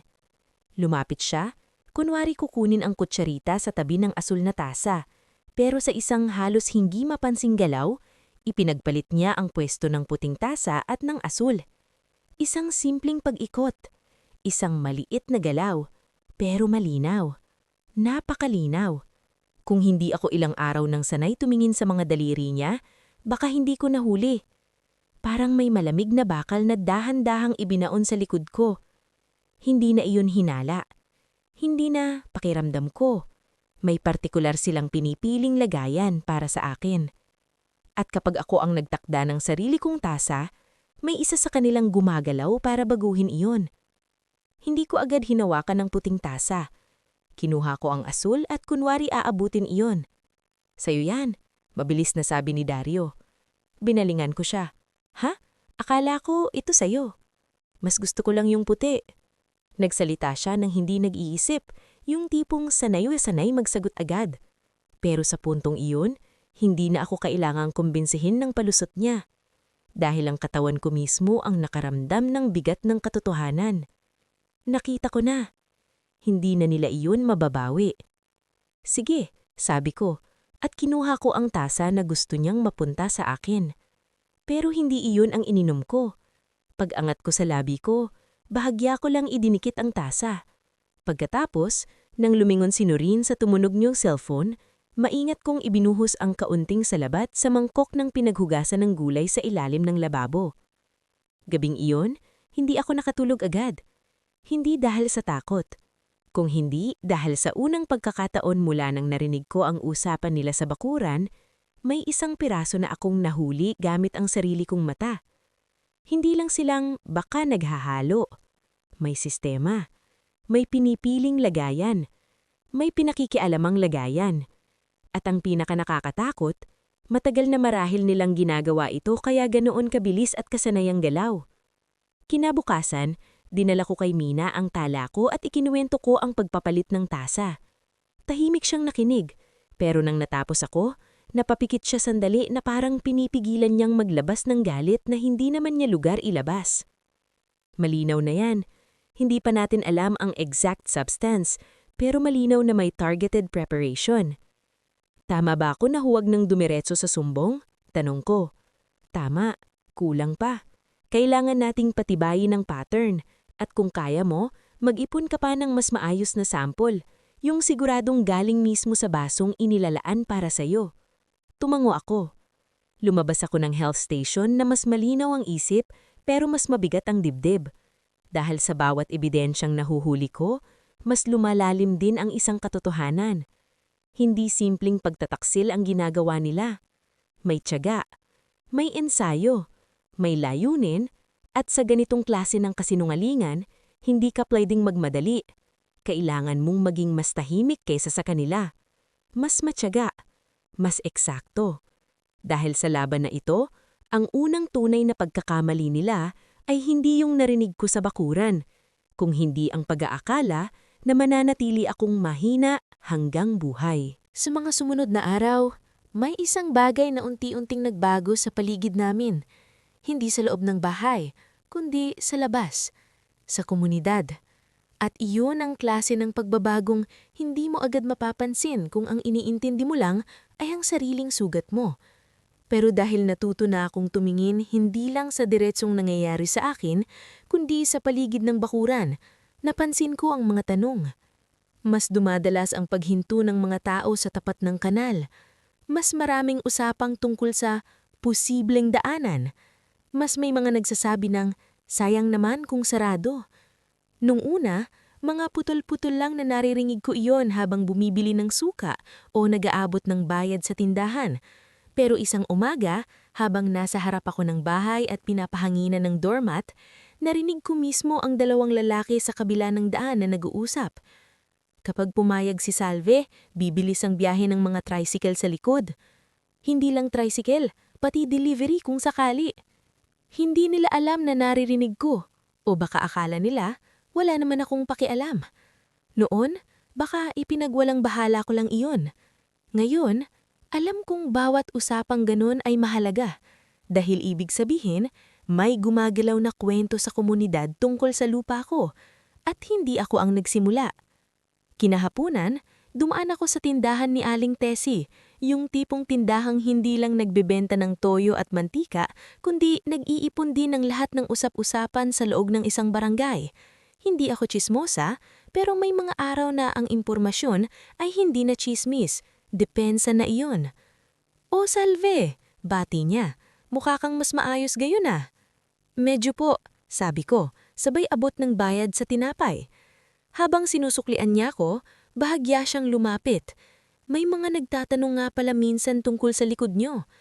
Nanatili akong kalmado. "Sino po?" "Hindi ko kilala. Isang beses lalaking nakakap. Isa, babaeng mukhang taga rito rin pero hindi ko maalala kung saan ko nakita." Bahagya siyang tumigil. "Akala ko pa nga kamag-anak mo kasi alam ang pangalan mo." Parang humigpit ang balat sa batok ko. Ano raw sabi? Kung bukas daw ba ang likod? Kung sino raw ang kausap pag may aayusin sa bakod? Sumangot siya. Sabi ko, bakit hindi si Salve mismo ang tanungin niyo? Tumanggo ako, pilit na magaangang boses. "Salamat po." Paglabas ko ng tindahan, hindi ako dumiretso sa bahay. Dumaan muna ako sa gilid ng kanal at doon ko naabutan si Mang Selo na kausap ng isang magsasakang hindi ko kilala. Pagkaalis ng lalaki, saka ako lumapit. "May nagtatanong na naman po ba?" Tanong ko. "Meron," sagot niya, walang paligoy-ligoy. "At mas dumadalas." "Parehong tao?" "Hindi lagi, pero iisa ang paksa. Lulusot, shortcut, access." Napabuntong hininga ko. "At si Dario po?" Tumingin siya sa akin ng diretsyo. 2 beses ko nang nakitang may kausap sa dulo ng kanal. Hindi ko marinig ang usapan, pero hindi itsura niyang nagtatanggol sa lupa. Itsura niyang may pinapakita. Iyon ang pinakamasakit. Hindi dahil hindi ko inaasahan, kundi dahil may kakaibang hapdi kapag ibang tao na ang nagsasabi ng bagay na matagal mo nang pinipigilang pangalanan. Hindi na ito tungkol sa panghihina ko. Totoo ngang binubuksan na niya ang usapan tungkol sa likod namin sa ibang tao. Pag-uwi ko, nadatnan kong nasa sala si Noreen at nakikipag-usap sa isang malayong kamag-anak namin si Tita Vanji na kilalang mabilis maghatid ng opinyon sa buong barangay. Pagpasok ko, biglang tumihim ang dalawa. "Oy, Salve," sabi niya, pilit na masigla. "Napag-uusapan lang namin na sayang ang likod niyo kung nakatenga lang." Hindi na ako nagtaka. Gaon na pala ang susunod na yugto. Kapag hindi ka mapilit ng diretsyo, dadaan sa ibang bibig ang presyon. "Hindi naman nakatenga," sagot ko. "May tanim, may gamit, at amin pa rin iyon." "Aba, oo naman," sabi niya. Pero yung tono niya, parang ako pa ang makitid mag-isip. "Ang sabi ko lang naman, kung may mapapakinabangan ng iba at may kita ka pa, bakit hindi?" Napatingin ako kay Noreen. Tahimik lang siya, pero may manipis na ngiting hindi niya maitagong buo. Doon ko naintindihan ang isa pang aspeto ng laban. Hindi lang pala nila gustong pahinain ako sa loob ng bahay. Gusto rin nilang dahan-dahang palibutan ng isipan ko ng panlabas na boses. Na parang isang araw, kapag pagod na ako, iisipin kong baka ako na lang talaga ang unreasonable. Baka dapat pumayag na lang ako. Baka wala namang masama. Yan ang delikado sa mga planong hindi dumadaan sa sigawan. Mas tahimik, mas marunong gumapang, mas madaling ikubli bilang praktikal lang. Nang gabing iyon, habang naghahapunan kami, hindi na magkatabi sina Dario at Noreen.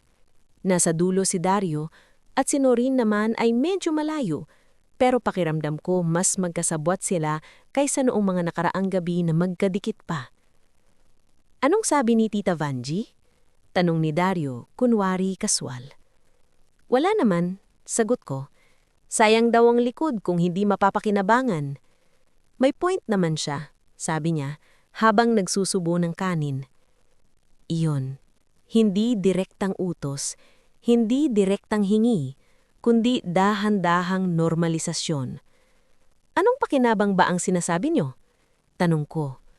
Tumango lang siya ng bahagya. Kung may gustong dumaan o makiusap, hindi naman siguro masamang pag-isipan, kesa puro damo lang ang andyan. Parang may biglang humapdi sa dibdib ko. Puro damo. Ganun lang ba kasimple sa kanya ang espasyong inalagaan ng tatay ko? Ang lugar kung saan ako lumaki? Ang bakurang ilang ulit niyang nilakaran na parang bahagi rin ng buhay namin? Hindi ako sumagot agad.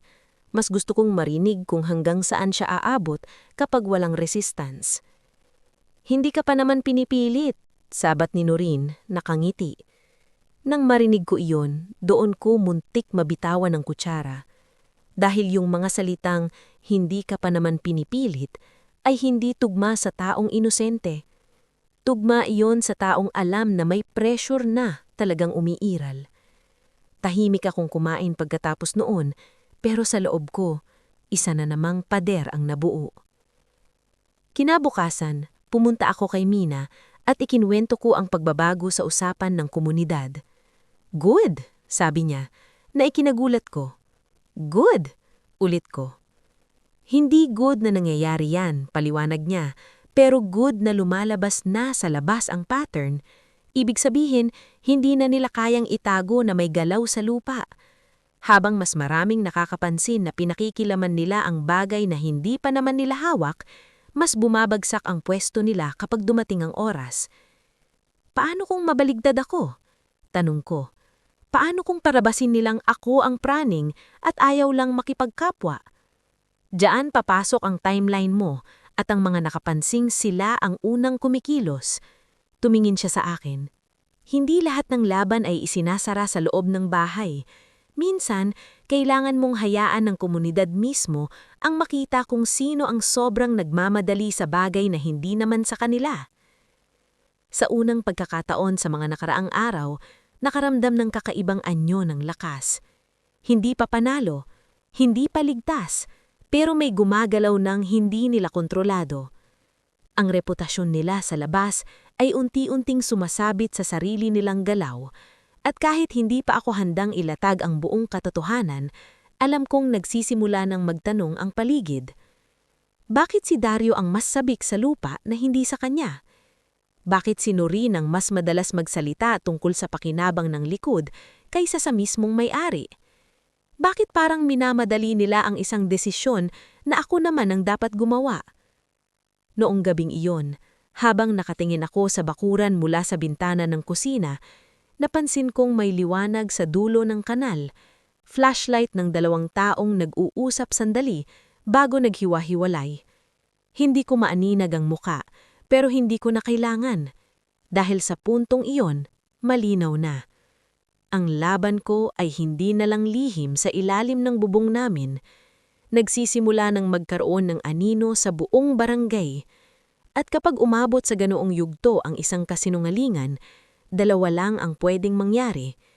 Mas lalong hihigpit ang kapit ng mga gumagawa nito o sila rin ang unang madudulas sa sarili nilang pinadulas na daan.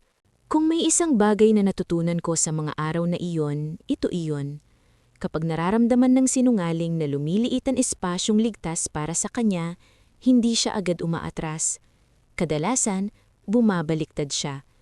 At iyon mismo ang ginawa ni Dario. Nagsimula iyon sa maliliit na parinig. Nung una, sa harap lang ni Noreen. Napapadalas ang pagiging makalimutin mo ha? Sabi niya habang naghahapunan kami. Hindi ko pinatulan.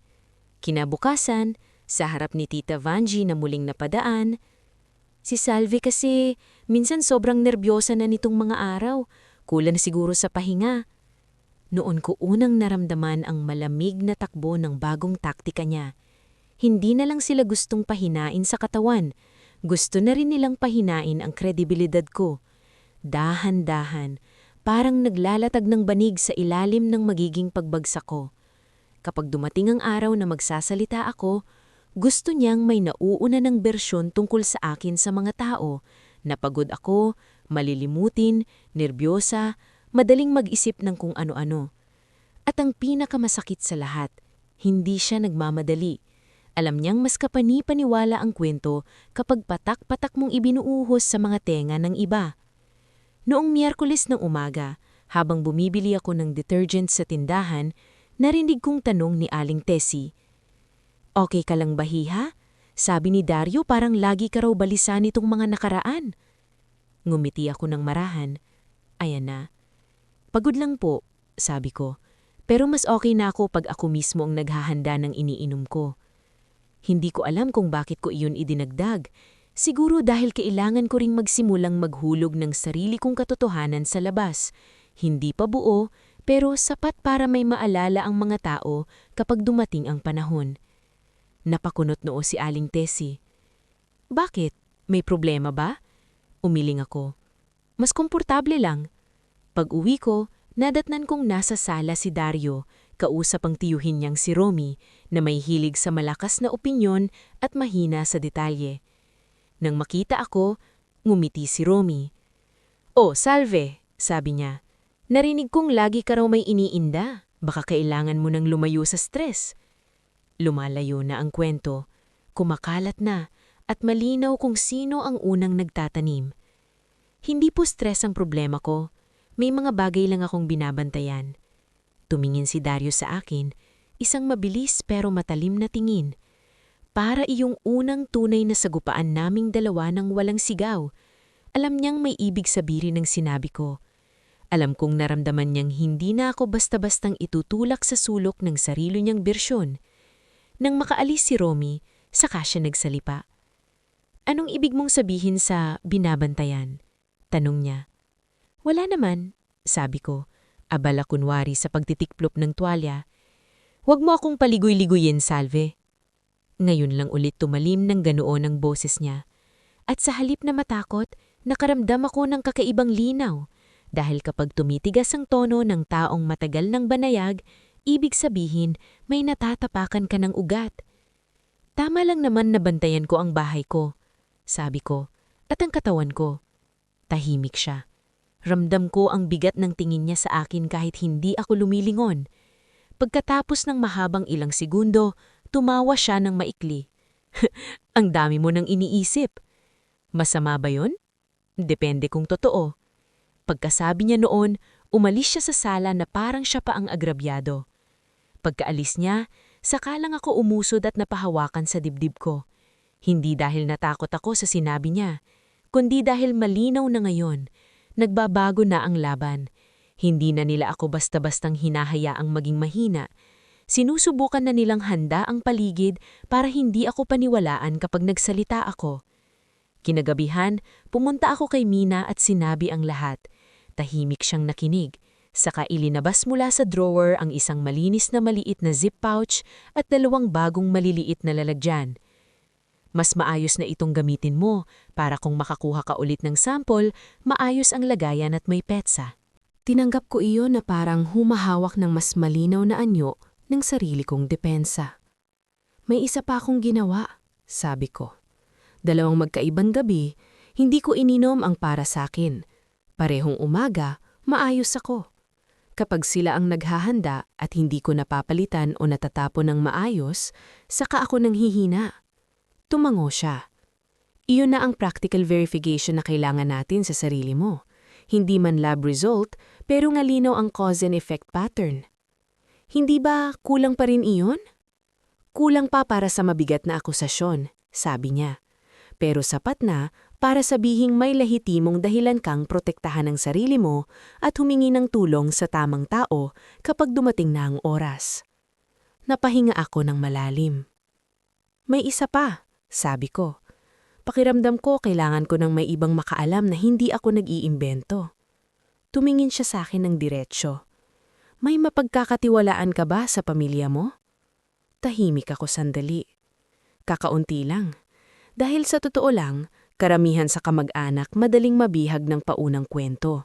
Lalo na kung ang nagkukwento ay asawang mukhang mabait at pinsang marunong umaarte." "Meron," sabi ko sa huli. "Si Tio Ben, kapatid ng tatay ko. Tahimik yon, pero hindi pa dalus-dalus." "Sabihin mo ng enough," sabi ni Mina. "Hindi lahat. Sapat lang para may isang taong hindi maaabot agad ng bersyon nila.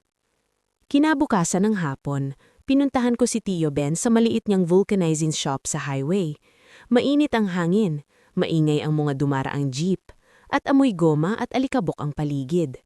Noong bata pa ako, doon ako madalas tambay kapag sinusundo ako ni tatay. Kaya siguro, sa lahat ng pwede kong puntahan, doon ako pinakaligtas magsimula. Pagkakita niya sa akin, agad niyang pinatay ang kompresor. "Salve?" sabi niya. "Anong nangyari?" Hindi ko napigilang mamasa ang mata ko sa unang beses na may nagtanong ng walang halong duda. "May sasabihin lang po sana ako," sabi ko. Umupo kami sa likod, sa bangkong kahoy. Hindi ko ibinuhos ang lahat. Hindi ko pa sinabi ang bawat detalye. Pero sinabi ko ang kailangan niyang malaman. Na may narinig ako sa bakuran. Na may pattern sa panghihina ko. Na may mga gumagalaw sa likod naming lote. Na pakiramdam ko, may gustong magpapilit sa akin tungkol sa lupa. Tahimik lang siya habang nakikinig. Pero habang tumatagal, mas humihigpit ang panga niya. "Nagpapahina?" Ulit niya, mababa ang boses. Hindi ko pa masabi ng buong buo, pero may dahilan akong mag-ingat. Tumango siya. Walang sermon, walang dramatics. Yun ang gusto ko sa kanya. "Wala kang pipirmahan," sabi niya pagkatapos.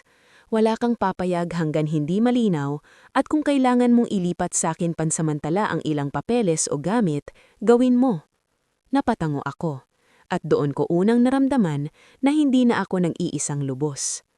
Pag umiko ng gabing iyon, mas tahimik ang bahay. Nandoon si Dario sa mesa, nag-iisa. Walang Noreen. "Ayaw mo bang talagang ipatingin ng maigi ang sarili mo?" Tanong niya nang umupo ako. "Ipinapatingin ko," sagot ko. Tumaas ang tingin niya. "Kanino?" "Sa mga taong marunong makinig." Mabilis ang pagbabago ng ekspresyon niya. Halos hindi mapansin ng karaniwang mata. Pero hindi na ako karaniwang mata sa kanya. Naramdaman niya iyon. At alam ko na sa puntong iyon, may hinala na siyang lumalawak na ang bilog ng mga taong may alam. Hindi pa niya alam kung gaano karami. Hindi pa niya alam kung gaano kalalim. Pero naramdaman na niya iyon. At yun ang gusto ko. Dahil sa laban na ito, hindi sapat na ako lang ang tahimik na nag-iipon ng patunay. Kailangan ding maramdaman ng kalaban na hindi naiisa ang mundong kaya niyang kontrolin. Bago ako matulog, binuksan ko ang notebook ko at tinignan ng pahina nito mga nakaraang araw, oras, lasa, mga pagdating ni Noreen, mga basong pinipili ni Dario, mga usapang umiikot sa komunidad, at ang pagkakaiba ng katawan ko kapag hindi ko ininom ang para sa akin. Hindi yun dramatikang ebidensya. Walang magic folder, walang biglang testamento, walang isang papel na lulutasin ang lahat. Pero habang binabasa ko ang sarili kong sulat kamay, doon ko naramdaman ng isang uri ng lakas na tagal nang nawawala sa akin. Chain, pattern, totoo. At sa laban kung saan balak ang palabasing baliw, praning o mahina, ang pinakamatibay mong sandata minsan ay hindi sigaw, kundi malinaw na alaala. At handa na akong gamiting iyon. Dahil sa mga susunod na araw, alam kong hindi na sila titigil sa parinig. Hindi na rin sila aasa lang sa paghalo sa iniinom ko. Kapag naramdaman nilang may mga taong pwedeng maniwala sa akin, gagawa sila ng mas mahirap, mas tuso, at mas mapanganib na counter move. At bago pa nila gawin iyon, kailangan kong maunahang ng isang hakbang. Dahil ngayon, hindi na lang ito tungkol sa pagligtas sa sarili ko. Tungkol na rin ito sa pagtiyak na kapag dumating ang oras ng katotohanan, hindi na nila ako kayang burahin sa sarili kong kwento. Sa mga araw na sumunod matapos kong kausaping si Tio Ben, hindi na ako muling bumalik sa dating anyo ko sa loob ng bahay. Iyong tahimik na lang na nag-a-adjust, umiiwas, at umaasang kusaring lilipas ang mali. Tahimik pa rin ako, oo, pero iba na ang katahimikan ko. Hindi na iyon katahimikang sunod. Katahimikang may binibilang na, may pinaghahandaan, may hinihintay na tiyempo. Sa loob ng 3 araw, hindi ko hinayaang mawala sa isip ko ang lahat ng pattern. Ang mga oras ng pagdating ni Noreen, ang mga gabing biglang napakaasikaso ni Dario, Ang mga sandaling masyado silang sabik pag-usapan ang likod naming lote kapag mukhang pagod ako o kulang sa tulog. At higit sa lahat, ang kakaibang bilis ng paggalaw ng mga kamay nila tuwing inumin na ang usapan. Noong pang-apat na araw, ako na mismo ang naghanda ng hapunan. Adobo, ginataang kalabasa, mainit na kanin, at sa gitna ng mesa, isang pitsyel ng malamig na kalamansin juice na ako mismo ang nagtimpla mula umpisa hanggang dulo. Walang bote, walang sachet, walang pagkakataong mahawakan ni Dario sa kusina nang hindi ko nakikita. Nang maupo na kami, naroon si Noreen gaya ng inaasahan ko. Hindi na ako nagtaka. Sa mga nakaraang linggo, ang bahay ko ay para na ring extension ng loob ng budi niyang hindi marunong mahiya. Pabalik-balik siya na para bang may karapatan siya sa bawat sulok ng buhay ko.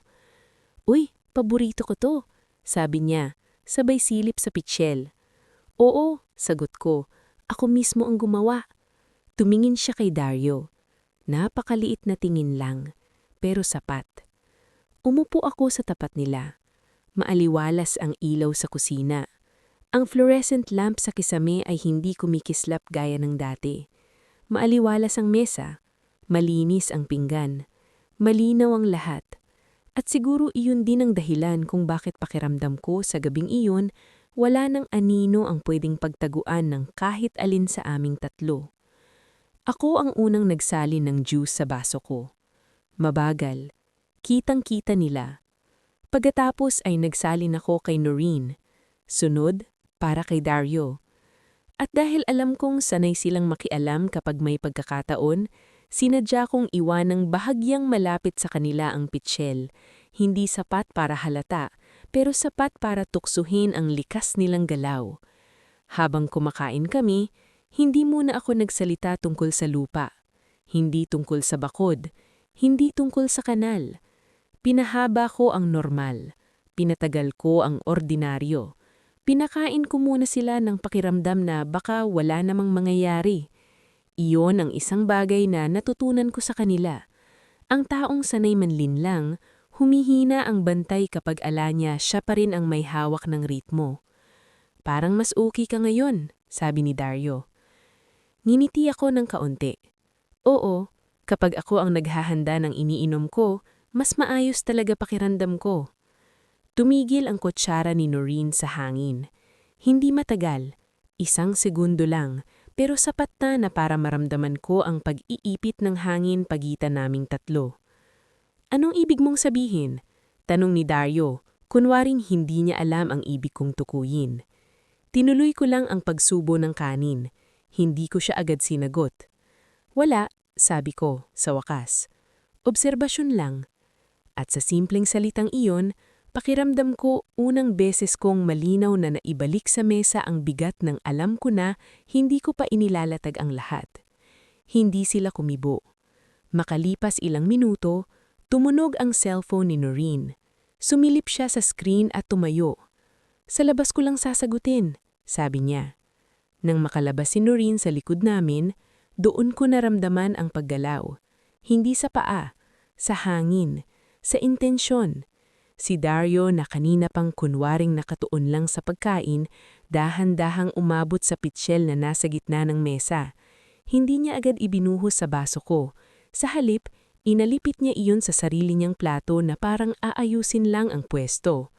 Pagkatapos, mabilis niyang kinuha ang maliit na stainless na lalagyan ng asukal sa dulo ng mesa, lalagyang hindi ko nilagyan ng asukal, kundi asin para sa kalabasa, at tila may ihinulog sa pitsyel mula sa loob ng palad niyang nakatago sa ilalim ng takip. Napakabilis, napakasanay, napakakapal ng mukha. Doon ko unang naramdaman ang kakaibang linaw ng galit na hindi na naninginig. Hindi na ako natakot sa sandaling iyon. Hindi dahil wala ng delikado, kundi dahil sa wakas, nakita ko mismo gamit ang sarili kong mga mata ang isa sa pinakamahalagang bagay na ilang linggo kong pinagdurugtong-dugtong. May aktwal na sandali ng pakikialam. At nang bumalik si Noreen mula sa labas, hindi ko sila hinayaang muling makabawi ng normal. Kinuha ko ang pitsyel. at nagsalin ako ng buo sa sarili kong baso. Pagkatapos ay dahan-dahan ko iyong inilapag sa harap ko, pero hindi ko hinawakan. Ano na naman? Tanong ni Dario, pilit na magaan ang boses. Doon ako tumingin sa kanya ng diretsyo. Hindi na may duda, hindi na may tanong, kundi parang may hawak na sinulid na matagal ko ng dahan-dahang hinahatak. Ang gusto kong malaman, sabi ko, mabagal at malinaw, gaano na ba katagal niyo akong iniisip na tanga? Hindi agad sumagot si Noreen. Si Dario ang unang umubo ng maikli. Anong sinasabi mo? Mabuti na lang malinaw na ang ilaw ngayon, sagot ko. Hindi na mahirap makita ang mga kamay ninyo. Natigilan sila. Hindi pa iyon pagsabog. Hindi pa iyon sigaw. Mas mabigat pa nga iyon dahil tahimik. At dahil tahimik, wala silang maikakapit na depensang nagwawala na naman ako agad.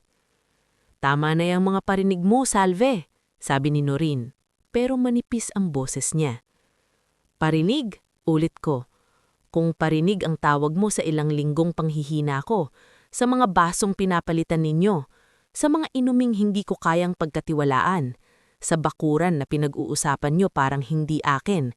Oo, marami akong dapat iparinig. Wala kang patunay, mabilis na sabi ni Dario. Doon ako napangiti ng kaunti. Hindi dahil masaya ako, kundi dahil hindi niya alam na sa mismong linyang iyon, ipinagtatapat niyang may bagay na dapat patunayan. Hindi mo kailangang sabihin ang linyang yan, sabi ko, kung talagang wala kang tinatago. Tumayo si Noreen. Uuwi na ako. Hindi ka pa uuwi. Hindi mataas ang boses ko pero sapat para mapatigil siya. Kasi sa lahat ng tao dito, ikaw ang pinakamadaling mabiyak. Nang marinig niya iyon, doon ko alam na tumama ako. Namutla siya. At sa ilang sandaling katahimikan, isa-isa kong inilapag ang mga piraso. Hindi papel, hindi folder, hindi malaking reveal, kundi mga bagay na sila rin ang gumawa. Ang gabi sa bakuran, ang tanong niya kung ilang gabing inilalagay sa inumin ko, ang pagpapalit ng tasa, ang pagpilit ni Dario na siyang maghanda para sa akin, ang paulit-ulit na usapan tungkol sa likod na lote kapag mahina ako, ang mga taong nagtatanong sa kanal, ang biglang pagkalat ng kwento sa barangay parang ako ang nerbyosa, at ngayong gabi, ang mismong pag-abot ng kamay niya sa pitsyel nang akala ko wala akong nakatingin. Hindi ko sila sinigawan, hindi ako umiyak, hindi ako nagwala. Iyon siguro ang pinakamasakit para sa kanila, dahil sa gabing iyon, hindi na ako mukhang biktimang desperado. Mukha na akong taong tapos ng matakot. At doon ko himintay ang unang tunay na bitak. Hindi si Dario ang unang bumigay, si Noreen. Bigla na lang niyang sabi, nanginginig ang boses. Ano bang akala mo? Na gusto ko to? Na gusto kong pabalik-balik dito para lang makisalo sa bahay mo? Tumingin si Dario sa kanya. Tumahimik ka. Pero huli na. Dumudulas na siya. Hindi ko to sinimulan, sigaw ni Noreen. At sa unang pagkakataon, wala nang arte sa tono niya. Kung hindi siya lubog, hindi tayo aabot sa ganito. Siya. Naroon na naman ang siya. Hindi pa rin buong pangalan, pero sapat para lalong tumibay ang mga hinala kong may mas malaki pang dahilan sa lihig ng lahat. Sino ang siya? Tahimik. Huminga siya ng mabilis. Pawis na ang noon niya. Sabihin mo, ngayon. At sa gabing iyon, sa mismong hapag kung saan ilang umagang nakangiti silang magkatabi habang ako ang pinanghihinaan, nagsimula ring bumalik sa kanila ang unang tunay na anyo ng sarili nilang ginawa. Hindi sa sigaw ko, kundi sa sarili nilang takot. At alam kong hindi pa iyon ang dulo. Pero naroon na kami sa puntong hindi na maibabalik sa dati ang kahit ano. Dahil ang pinakamapanganib sa mga taong sanay magkubli ay ang sandaling hindi na nila magkasundoan ang iisang kasunungalingan. At sa gabing iyon, narinig ko mismo ang unang lamat pagitan nila. May mga sandaling hindi mo kailangang itaas ang boses para maramdaman ng lahat na tapos na ang panahon ng pang-aapi. Minsan, sapat nang tumingin ka ng diretsyo sa mga taong ilang linggo kang iniisip na lulunok na lang ng lahat. At iyon ang nangyari sa hapag namin iyon. Matapos sumabog si Noreen sa galit at takot, hindi agad siya nakapagsalita ulit. Mabilis ang hinga niya. Halatang gusto niyang bawiin ang nailabas niya.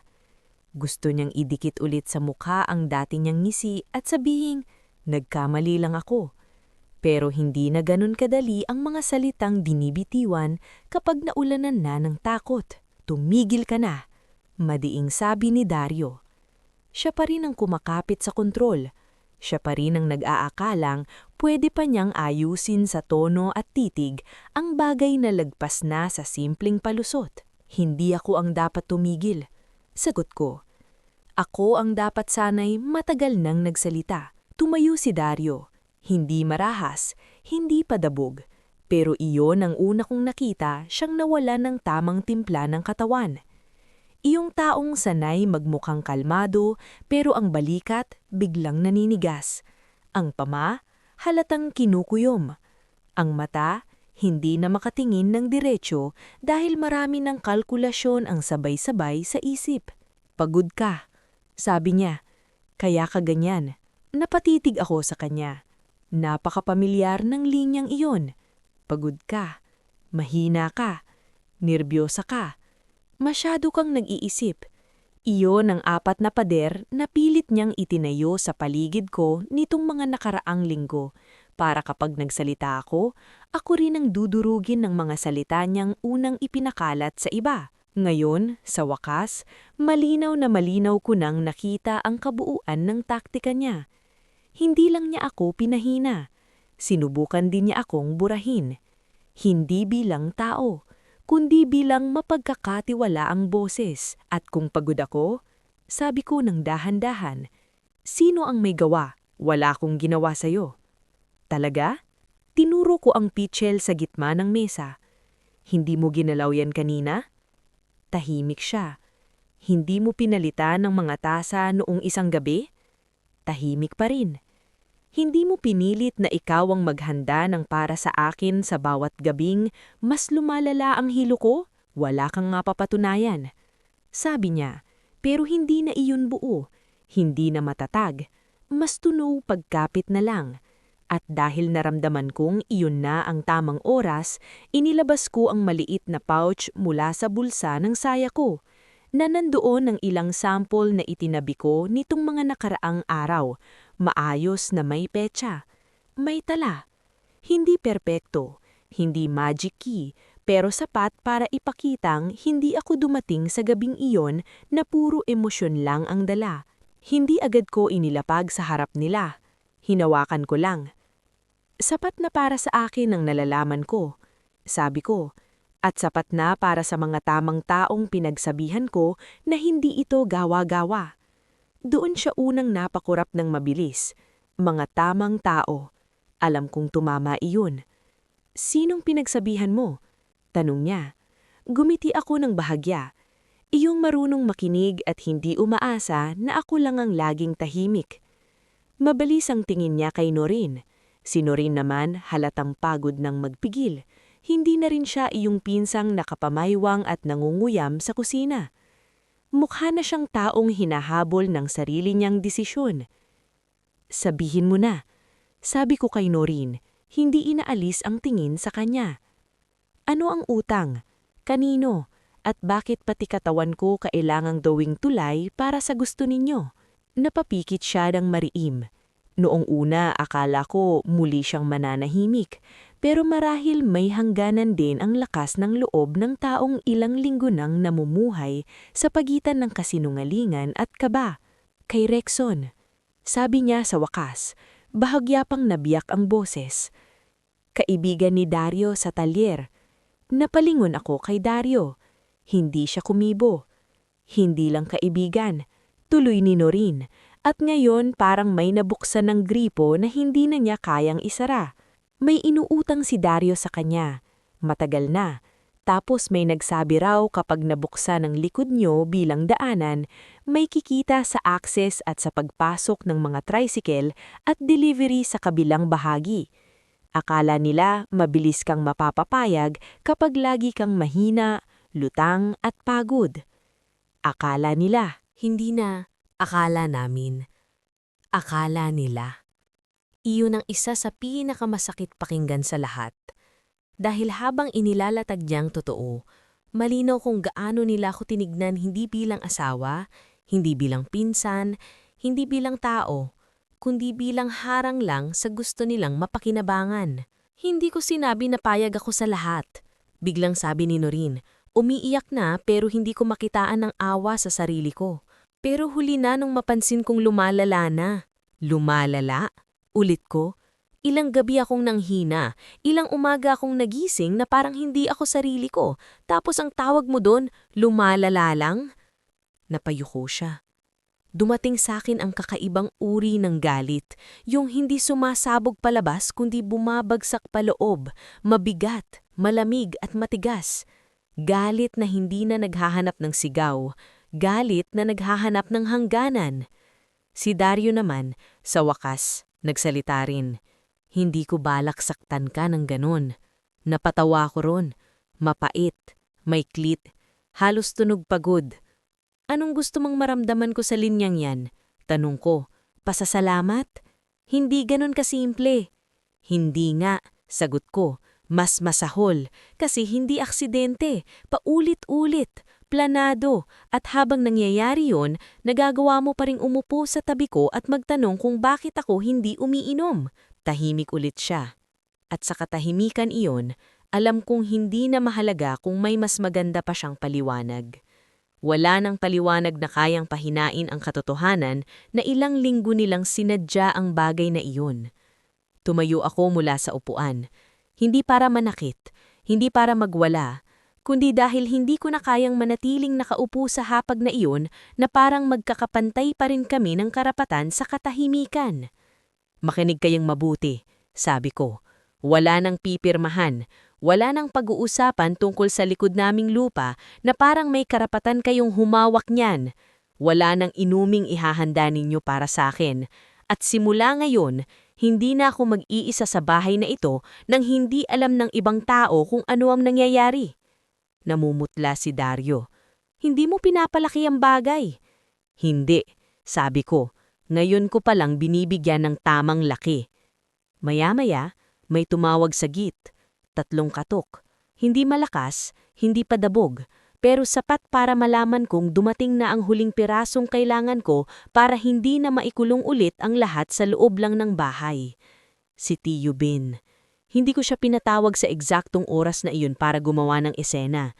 Sinabi ko lang sa kanya ng mas maaga na kung hindi ako mag-text ng maayos na okay na, dumaan siya sa bahay pagsapit ng 7:00. At nandun siya. Doon ako tuluyang nakahinga. Hindi dahil iniligtas niya ako, kundi dahil sa wakas may taong papasok sa bahay na ito habang sariwa pa ang bigat ng katotohanan. Hindi yung pagkatapos ng maayos ng mapag-usapan ang version nila. Binuksan ko ang pinto. Nang umasok si Tio Ben, hindi siya nagsalita agad. Tinignan niya lang kaming 3 sa hapag. Ang pitchel, ang mga mukha, ang katahimikan. Minsan, may mga taong hindi kailangan ng mahabang paliwanag para maramdaman kung saan nakatayo ang kabigatan. May pag-uusapan tayong dapat tapusin, sabi ko. At doon, sa harap ng isang taong hindi nila kayang paikutin ng ganun kadali, napilitang ulitin ni Noreen ang bahagi ng umamin na siya na bumikyak sa kampo nila, ang tungkol sa utang, ang tungkol sa daanan, at ang planong pahinain ako para mas madali akong mapasunod. Hindi niya unilit lahat ng buo gaya ng una, pero sapat.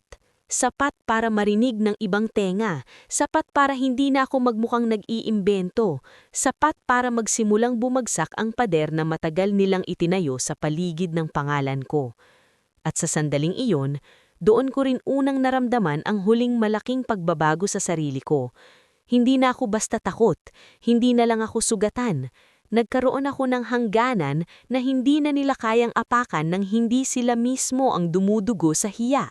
May mga wakas na maingay, may basagan, may iyakan, may luhod-luhod at palakpakan. Pero ang wakas ng amin, hindi ganoon. At siguro iyon ang dahilan kung bakit mas tumimo. Dahil matapos ang gabing dumating si Tio Ben at marinig niya mismo ang sapat na bahagi ng totoo, hindi na nagkaroon ng pagkakataon sina Dario at Noreen na ibalik ang kwento sa dati nilang kontrol. Kinabukasan pa lang, maaga akong sinamahan ni Tio Ben pabalik kay Mina. Hindi para magdrama, hindi para magingay, kundi para mas maayos kong maitala ang mga nangyari. Maipakita ang mga sample na naitabi ko at masigurong hindi na ako muling mapipilitang harapin ng lahat ng ako lang. Mula roon, hindi na naging usapang mag-asawa o magpinsan lang ang lahat. Naging usapang may testigo, may timeline, may pattern, may mga taong handang tumingin hindi sa ganda ng palusot, kundi sa direksyon ng mga galaw. Hindi ko na ikukwento ang bawat proseso sa mas mahabang paraan, pero may isang bagay na hindi ko kinaligtaan. Hindi ko hinayaang maubos ang laban sa loob ng 4 na sulok ng bahay kung saan ako unang sinubukang patahimikin. Sa tulong ni Tio Ben at ng ilang taong pinagkatiwalaan ko, pansamantala kong inilipat ang mahahalagang papeles ng lupa sa lugar na hindi maaabat ni Dario. Pinaayos ko rin agad ang kandado ng kabinete at pinalagyan ng simpleng harang ang bahagi ng likod na pwedeng daanan mula sa kanal. Hindi mamahalin, hindi enggrande, pero malinaw. Hindi iyon bukas, hindi iyon malaya, at higit sa lahat, hindi iyon pwedeng galawin nang hindi ako nakatingin. Si Noreen naman, matapos ang gabing iyon, hindi na basta nakabalik sa bahay namin na parang walang nangyari. Sa una, nagsubok pa siyang magpaliwanag sa pamamagitan ng text. Hindi paghihingi ng tawad ang laman, pawang pagod, pagkalito at nadadala lang. Iyon ang problema sa maraming taong marunong manakit ng tahimik. Kapag nahuli na, gusto nilang tawagin iyong nadala, naiipit, naguluhan. Bihira nilang pangalanan ng diretsyo ang ginawa nila. Hindi ko siya sinagot agad. Nang dumating ang tamang oras, iisa lang ang isinulat ko. Hindi mo ako nadala. Pinili mong itulak ako. At simula ngayon, wala ka ng puwang sa loob ng bahay at bakurang ito. Masakit bang gawin iyon sa pinsan? Oo, hindi ako bato. May mga gabing sumagi pa rin sa isip ko ang mga panahong sabay kaming naligo sa ulan noong mga bata pa kami, ang mga handa sa pista kung saan pareho kaming nakikikain sa iisang mesa ng mga kamag-anak, ang mga lumang larawan na iisa ang ngiti naming dalawa. Pero may isang bagay na mas malinaw kaysa nostalgia. Ang dugong magkamag-anak ay hindi lisensya para lasunin ng tiwala ng isa't isa. Si Dario naman, ibang klasing katahimikan ang ibinigay sa kanya ng mga sumunod na araw. Noong una, sumubok pa siyang makiusap. Hindi diretsyong pag-aamin, hindi rin buong pagsisisi. Parang gusto pa rin niyang magtira ng puwang kung saan maaari niyang sabihing nagkamali lang, nadala lang sa problema. Hindi niya inaasahan na aabot sa ganito. Pero sa puntong iyon, tapos na akong maghanap ng tono sa salita niya. Natutunan na akong tumingin sa bunga, at ang bunga ng mga ginawa niya ay ito. Isang babaeng ilang linggo niyang pinanghinaan, isang bahay na ginawa niyang lugar ng pagdududa, isang bakurang binalak niyang ipadaan sa interes ng ibang tao nang hindi man lang ako tapat na kausapin, at isang pangalan kong sinubukan niyang unti-unting papaniwalain sa iba na hindi na mapagkakatiwalaan. Hindi ko na siya pinayagang manatili sa iisang bubong na parang kaya pa yung buuin ng simpleng pag-uusap. Hindi ko rin iyon ginawa ng may sigaw, walang esena sa kalsada, walang hamon sa harap ng maraming tao. Sa tulong ni Tio Ben, malinaw naming itinakda ang paghihiwalay ng gamit, ang pag-alis niya sa bahay, at ang limitasyon ng pakikialam niya sa anumang may kaugnayan sa lupang minana ko. Kung may anumang dapat ayusin, dadaan na iyon ng maayos at may saksi, hindi na sa pagitan ng gabing may salabat at umagang may ngiting peke. At doon ko nakita ang tunay na payoff na hindi ko pa yata naranasan sa sarili kong buhay noon. hinding natameme silang lahat, hinding lumuhod sila, hinding biglang yumaman ako. Mas tahimik. Mas totoo. Unti-unting nawala sa kanila ang suporta ng sarili nilang kwento. Ang mga tao sa paligid na dating madaling masabihang ako ang mahina o praning, nagsimulang makita kung sino ang masyadong sabik sa lupang hindi naman sa kanya nakapangalan. Kung sino ang unang nagkalat ng ideyang dapat mapakinabangan agad ang likod na bakuran. Kung sino ang pabalik-balik sa bahay na hindi naman kanya. Hindi ko sila inikot para kampihan ako. Hindi ko kinampanya ang sakit ko. Sapat na ang consistency ng mga napansin nila at sapat na ang ilang tamang taong nakarinig ng tamang bahagi ng totoo sa tamang oras.